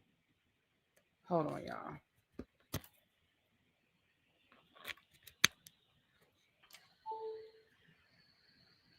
And it said it was charging. Child, this thing get on my nerves. All right, let me turn off the camera while because we almost done. We wrapping it up now. When the judge ruled on the lockout, why didn't she get her stuff? Because she said they wouldn't. I mean, that part I don't know, Cindy. That's a good question. Yeah, I told y'all I didn't like crumble. I tried crumble twice. I didn't like it either time. I've had crumble a couple of other times outside of the 2 times that I bought it, but do you have it plugged in often? No. Matter of fact, I hardly ever have it plugged in. I don't know if that's the problem. Maybe it's the opposite issue. But it's just weird because it's been plugged in this whole time. And it's showing that it was, I don't know. It was showing that it was charging. It's down to 2%, but it's charging now. First, yeah, crumble is too expensive and it's too sweet. But anyway, so do I think it's possible that it could have been a hostile work environment? Absolutely. Do I think it's possible that they had her working long hours and weren't allowing her, especially when they were there? Sure, absolutely. I can believe that those types of things happen. Unfortunately, that happens a lot with personal assistants or house managers, with these people who, want this 24-hour service and 24-hour attention. So yeah, it's very possible that all of that could have happened. And I'm not even saying that she was not sexual harassed by his family member and friend. I'm not saying that her accusations are not true.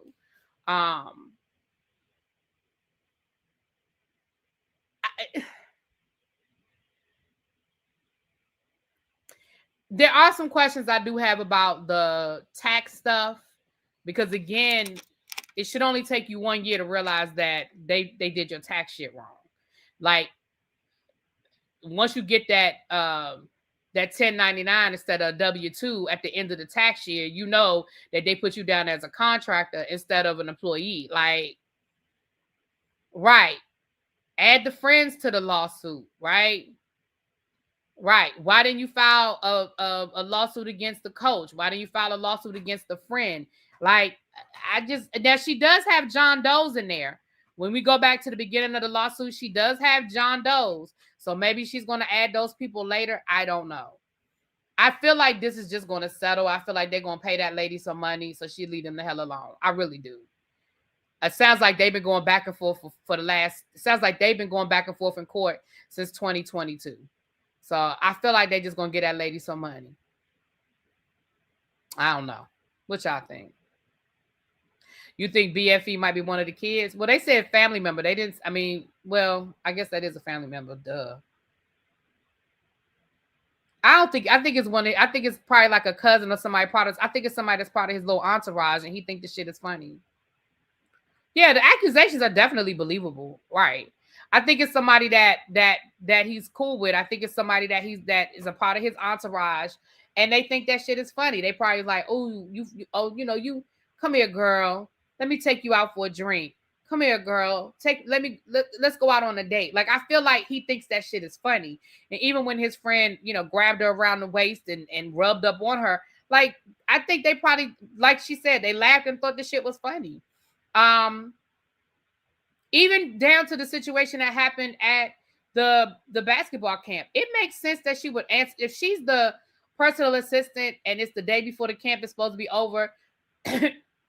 It makes sense that man showed up at 2:00 in the morning to turn in the keys to the rental car. They probably gave them rental cars for the week for them to be able to get around for the week while they were there for the camp, or 2 weeks or however long the camp was for. And it made sense that it was her job to collect the keys that they probably had to turn in the next day, before they left to come back. It makes sense. I mean, again, I'm not saying that it makes it true. I'm just saying that they're believable accusations. It's not like, you say, well, why was he there at 2:00 in the morning? It makes sense that man showed up at 2:00. And listen, it makes sense that he might have been had a little drinky drink in him. Maybe the night before camp was over, they all went down to the bar and they had themselves a good time. Maybe they was down at the hotel bar, and that's why he was just like, it's believable. And it's also believable that people. When you've worked with people or worked for people, people and their mannerisms. If she says, listen, he's never acted that way before. All of a sudden now, he don't have time to have a conversation with me. He stayed on the phone the whole time to avoid having a conversation with me. Baby, she ain't stupid. Yeah, I can see it happening at 2 a.m. Listen, if you are employed at a situation like that, again, this is a basketball camp where the people that are going to this, and they probably gave them cars for the week, and they said, listen, turn them car keys in before you leave to go to the airport. See, the reality is when I say we, I mean we as people, we don't think about how we inconvenience other people. So I could very easily see that man going, oh shit, I forgot to turn the keys in. And I could see him feeling like, I'ma just knock on her door and turn these keys in because they told us to give her the keys, not giving a fuck that it's 2:00 in the morning, not thinking about the fact that it's 2:00 in the morning. Or maybe he had an early flight. Maybe he was on his way to the airport. Maybe he was literally leaving or he had time to try to get him some nookie. I guess he wasn't leaving like that. But he might have went down to the bar, had some drinks, and was packing and was like, oh shit, I forgot to give him my keys. Let me go give them to the assistant. These people get paid to be on call for 24 hours a day. They get paid for this. I mean, I'm not saying that makes it right, but they get paid for this shit, to be on call all hours of the day and night, to be available. Yeah, turning the keys in at the last minute. Exactly. Now him, did he have something? Was it a plan? Was it premeditated? I don't know. Maybe. I don't know. But it's definitely plausible. You know what I'm saying? It's definitely plausible. Again, we've read stories down here where in my mind I was thinking, this is some bullshit. I ain't gonna lie to y'all. I don't say it out loud, but in my mind I'll be thinking, this is some bullshit. This ain't one of them. I'm not saying that it makes everything she's saying true. I'm just saying it's plausible.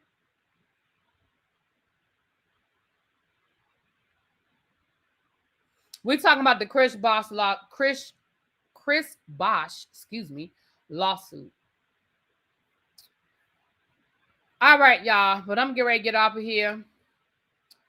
I'm going to clip this and I'll upload this as a separate video. I will talk to y'all later. Y'all have a great evening. Tomorrow is Thursday. I think Reasonable Doubt starts tonight. It either starts, what's today, the 18th? Or it's tomorrow, the 18th? What's today, y'all?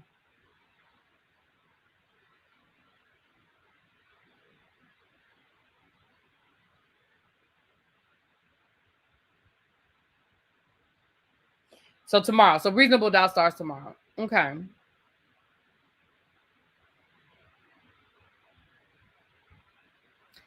All right, y'all. I'm going to talk to y'all later. Peace.